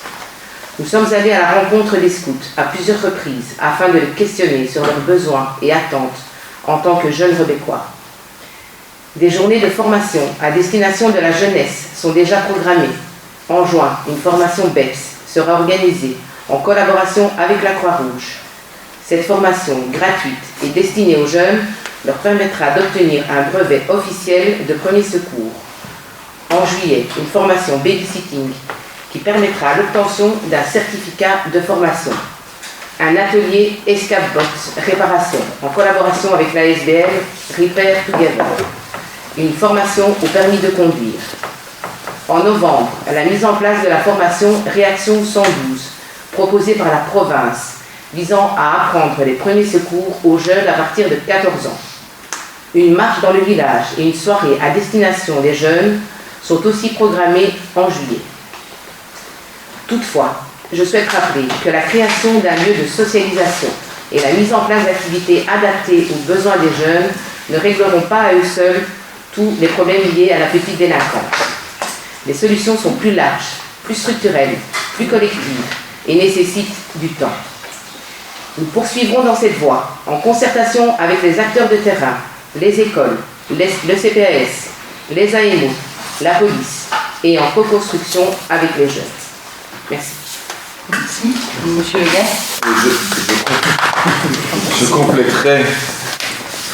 Je compléterai concernant l'aspect répressif, même si c'est pas ma marotte, puisque l'un ne va pas sans l'autre désormais. Le réseau de vidéosurveillance urbaine, qui est un projet certes qui a déjà un certain âge, est en voie de finalisation enfin, et j'ai envie de dire maintenant. On parle de 85 caméras sur le territoire de la zone Ouest Brabant-Wallon. Outre les caméras urbaines, le réseau inclut aussi 8 caméras au niveau du stade de foot, 3 caméras NPR, 6 caméras fixes temporaires dites judiciaires et une caméra fixe temporaire sur remorque. Pour la surveillance de celles-ci et celles et ceux qui sont membres du conseil de police ont pu visiter la control room, donc l'endroit, le local où il y a, donc, comme son nom l'indique, un contrôle permanent, tant en différé qu'en direct, puisque les deux sont possibles. Le contrôle opéré par un opérateur caméra policier adjoint à un caloc, parce que ce sont des heures évidemment. Donc voilà un outil qui arrive enfin au bout de sa construction et de son établissement. Il sera sans doute complété ultérieurement, puisque l'intention de la zone, du collège de police et du conseil de police, c'est de maintenir cet outil. Il s'agit bien d'un outil à jour pour qu'il ne soit pas trop vite obsolète. Ce sont quand même des technologies qui sont malheureusement pas très durables dans certaines circonstances pour certains des outils, qui a une évolution constante. Nous avons par ailleurs une deuxième PLP, donc un partenariat local de prévention qui va prendre vie ou qui va prendre naissance. Les premières réunions auront lieu incessamment à la Jeunette. Je reviens un instant aux caméras concernant la plaine de jeu à Rebec. Le dispositif, et j'ai envie de dire, devrait être opérationnel ici avant les vacances. C'est important parce que les périodes de congés scolaires, sans vouloir stigmatiser les jeunes, parce que moi très sincèrement je ne sais pas si ce sont des jeunes qui ont été démontés, vandalisés, l'agoraspace. On est parfois étonné d'ailleurs de l'âge des vandales ou des petits criminels. Je voudrais ajouter que le moniteur de sécurité, donc c'est un outil réalisé au niveau de la zone et qui est une acquisition qui est d'ailleurs effectuée dans d'autres zones, a priorisé pour notre zone parmi 25 items, donc c'est 727 personnes qui ont été sondées sur la zone, a priorisé parmi 25 items proposés, non pas le vandalisme ou la destruction en 1, mais en 11e position. Tout ce qui vient avant, et ce sont les 727 personnes sondées qui l'ont mentionné, est d'une toute autre nature. Ça va du stationnement aux infractions de roulage, à des choses différentes. Avec 18% donc pour l'item vandalisme, graffiti, etc. Voilà pour les précisions police. Je ne peux pas aller plus avant. Il y a un conseil de police. Si vous voulez aborder des questions plus pointues de ce ressort-là, et parfois en huis clos, ça doit se faire au conseil de police, vous comprendrez aisément. J'ai juste une question. Il n'y a que la plaine de jeu de Rebec qui va être couverte. Pourquoi pas toutes les autres plaines de jeu aussi? Parce que hier, c'est nouveau. On a mis des nouveaux agrès aussi. Alors, je n'ai pas en mémoire tout le dispositif, mais il est évident, et je le disais à l'instant, que le dispositif est appelé à évoluer, et effectivement, les autres plaines sont concernées. Donc, si ce n'est pas encore le cas, la demande sera faite. Merci. Donc on peut passer à la troisième question d'actualité. Je vais laisser la parole à Madame Demaret. Alors, suite à l'incendie qui a eu lieu dans une maison vide apparemment squattée de longue date située rue Zaman le 7 mai dernier, nous avons été interpellés par les Rebecquois concernant la problématique des logements abandonnés à Rebec. Lors de notre campagne, nous avions déjà mis en exergue ce point et avions comptabilisé pas moins de 12 maisons de ce type sur 3 rues, rue Zaman, rue du Faubourg et Sentier de Rebec, dont une majorité d'entre elles sont d'anciennes maisons d'ouvriers de la carrière. Nous avions alors été informés par la majorité que des taxes pour logements inoccupés sont effectivement appliquées, même si parfois contestées, comme par exemple par la SA et Delbert. Nous sommes toutefois en droit de nous interroger sur l'efficacité de ces mesures, sachant que certaines maisons sont vides depuis plusieurs années et que les taxes ne semblent pas pousser les propriétaires à entamer les rénovations nécessaires. Le délabrement de certains de ces logements et les conséquences qui peuvent en résulter constituent un risque pour la sécurité de tous. De plus, le contexte actuel de la crise du logement social n'impose-t-il pas de rénover ces habitations afin de les rendre rapidement disponibles pour des ménages? Si nous avons bien compris que la plupart de ces logements sont gérés par l'AIS Trabant Wallon et le relais social du BOE, et que ces derniers ne disposent pas de fonds pour effectuer les rénovations requises, il est alors indispensable d'identifier le propriétaire et d'adopter des sanctions bien plus contraignantes. En commentaire d'une publication Facebook, M. Marino Marchetti, malheureusement il n'est pas là, avait fait référence à des travaux de rénovation pour un budget de 450 000 € pour 6 logements de la rue Zaman, ainsi que des aménagements pour plusieurs logements de la rue du Faubourg. Pouvez-vous nous indiquer qui mène ces projets de rénovation-aménagement, d'où proviennent les fonds et qui sont les propriétaires des logements concernés, et enfin dans quel délai ces projets seront finalisés? Nous souhaitons également avoir des informations concernant la contestation de la taxe pour immeubles inoccupés 2023 par Heidelberg dans le cadre de la réclamation 2025/2 et les échanges qui ont lieu avec l'AIS. Quelles suites seront données à ce dossier? Merci. Merci, M. Legas. Merci, Madame la Présidente. Alors, au niveau de la commune dans son ensemble, pas moins, ou plutôt moins de 1% du bâti sur nos entités, sur Rebec, est inoccupé. Je pense que c'est important de le signaler. On parle de quelques 4600 logements. Il y en a moins de 40 qui sont inoccupés. Il n'y en aurait qu'un seul, ce serait trop, me diriez-vous, mais c'est important de donner quelques éléments chiffrés. Effectivement, c'est un bâti ancien, comme le bâti wallon en général. C'est un bâti ancien et un bâti carrier, un bâti ouvrier. Je sais que c'est un mot qu'on ne doit plus utiliser, m'a-t-on dit, mais je continue à l'utiliser avec plaisir. Les taxes pour logements inoccupés sont effectivement l'arme, l'outil que nous avons en notre possession.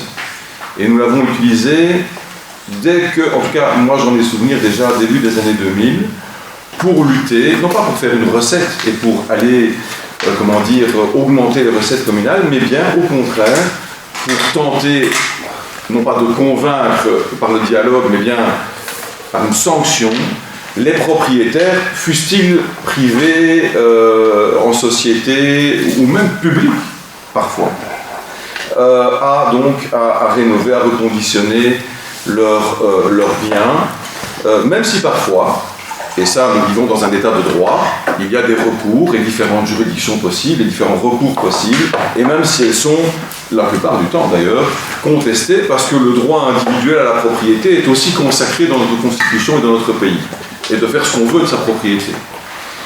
Et donc il y a effectivement des recours qui sont intentés, et j'y viendrai pour apporter une réponse au cas spécifique que vous évoquez.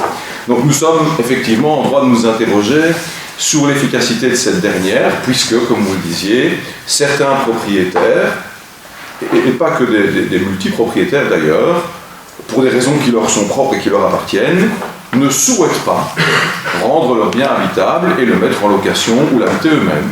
Ils souhaitent, et c'est leur droit, laisser leur bien en déshérence. Et ces propriétaires, donc, au fil des ans, ne changent pas d'attitude et parfois payent, non pas avec plaisir, mais payent, rubis sur ongle, la taxe qu'on les invite à payer. On leur envoie l'invitation à payer et ils payent. Donc ça ne semble pas pousser tous les propriétaires à entamer les travaux de réhabilitation qui, à notre sens, comme au vôtre, et nous sommes d'accord, sont nécessaires pour pouvoir offrir du logement à ceux qui n'en ont pas. Ces propriétaires, soit dit en passant, pourraient très bien introduire un permis de déconstruction et de démolition qu'on n'aura encore rien à dire.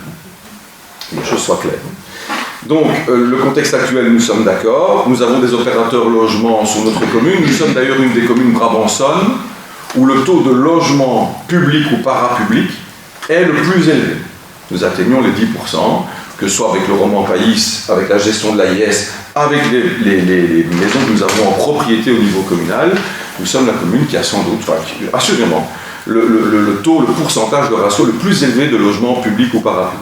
C'est quand même notable et important de le signaler.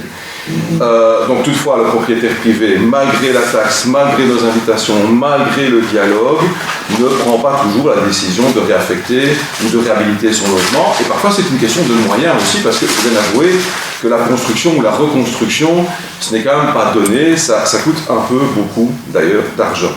Alors, pour ce qui concerne l'agence immobilière sociale, elle a un mandat, et comme son nom l'indique, elle agit au nom du public, c'est une agence publique. Elle a un mandat pour gérer un certain nombre de logements sur notre commune. Je pense que c'est une des communes, non, je ne pense pas, j'en suis certain, qui a le plus de logements sur son territoire gérés par l'AIS. Donc sur les quelques 600-700 logements gérés par l'AIS, il y en a plus d'une centaine sur notre commune. Si on avait une centaine sur toutes les communes, il y en aurait 2700, puisqu'il y a 27 communes dans l'AIS. L'AIS, par contre, ne dispose pas de fonds propres. Ce n'est pas avec ses moyens financiers qu'elle rénove des maisons pour le compte des propriétaires, nous sommes bien d'accord. Hein. Donc elle doit chercher des moyens au niveau régionaux ou tout simplement auprès des propriétaires, ce qui est quand même assez logique et normal. Il n'existe pas d'autres sanctions et nous n'avons pas d'autres outils que celui que nous utilisons par rapport à la taxe. Et donc nous sommes dans un schéma où nous négocions, nous séduisons, je ne sais pas si le mot est adéquat, mais enfin on essaie de convaincre en quelque sorte les opérateurs, les propriétaires, l'AIS, mais surtout les propriétaires, de réhabiliter leurs biens et de réinjecter les montants nécessaires pour ne pas subir les désagréments que d'aucuns ont subis ici récemment. Monsieur Marchetti, qui est absent, excusez aujourd'hui, qui m'a transmis les informations, je le remercie, a eu confirmation, mais ce n'est pas encore une décision formelle, officielle et définitive, a eu confirmation, puisqu'il siège à l'agence immobilière sociale pour le compte de la société du roman Pays, dont il est administrateur, que les carrières vont donc, enfin, j'ai envie de dire, du moins pour un certain nombre de maisons, hein, toutes n'appartiennent pas aux carrières, vont débloquer de l'argent pour pouvoir les remettre à niveau et les remettre dans le marché de la location. On parle de 6 logements de mémoire pour un montant de l'ordre de 450 000 €. Ils ont déjà fait des travaux de murage, si je puis dire. Ils ont obturé donc les fenêtres et les portes parce qu'il y avait effectivement du squat. Je voudrais ajouter qu'il y a un projet plus spécifique qui a été enclenché ici récemment. C'est un projet assez novateur avec l'AIS, avec le relais social, et avec certains propriétaires qui sont des baux de rénovation. En réalité, le preneur fait des travaux lui-même pour le compte du propriétaire, mais on ne parle pas de grosses œuvres. On parle de travaux de peinture, de vêtements de sol, de vêtements muraux, le cas échéant de cuisine, mais on ne parle pas de toiture ou de châssis ou de chauffage, nous entendons bien. Et concernant votre question du traitement donc de la taxe pour le rôle 2025/2 qui concerne une année antérieure, hein, nous n'avons exonéré personne. Ce n'est pas la politique de la maison. Alors je ne dis pas que ça n'a jamais été le cas, mais c'est de la casuistique, c'est vraiment de la situation individuelle. Moi j'ai souvenir, mais ça date déjà de quelques années, nous avions quelqu'un de plus âgé qui était en pré-retraite, qui avait une maison en propriété et qui faisait les travaux lui-même, et il lui a fallu plus que le temps imparti dans le réglementaire pour finaliser les travaux. Bien, on l'a exempté une année ou deux pour qu'il arrive au terme de ces travaux. Mais là, on est dans des situations de quasi-casuistique et on motive, on argumente les raisons pour lesquelles on exonère le cas échéant. Voilà, je ne sais pas si ça répond à toutes vos questions. Pas vraiment, puisqu'on voulait plus d'informations sur la contestation justement de cette taxe pour immobilier. Parce qu'on a entendu qu'il y avait une contestation de la part des Delbert sur cette taxe et on voulait savoir ce qui s'était passé. Donc je vous ai expliqué, mais peut-être l'ai-je mal expliqué, vraisemblablement, que c'est l'AIS pour le compte de propriétaire, en l'occurrence celui auquel vous faites référence, qui a un mandat de gestion et qui est venu ici, parce qu'il querellait la décision, et il y avait donc une audition, et il est venu donné une série, enfin peu importe qui, hein, le représentant de l'agence immobilière sociale, un juriste en l'occurrence, il est dû donner toute une série d'arguments à faire valoir pour que nous exonérions ou nous les exemptions de la taxe propriétaire. Ce que nous n'avons pas fait, nous n'avons pas donné suite. Ça se passait vendredi dernier, ou vendredi précédent, je ne sais plus. S'il n'y a pas d'autres demandes d'intervention par rapport à cette question, on peut passer à la séance en huis clos. La séance publique. Merci.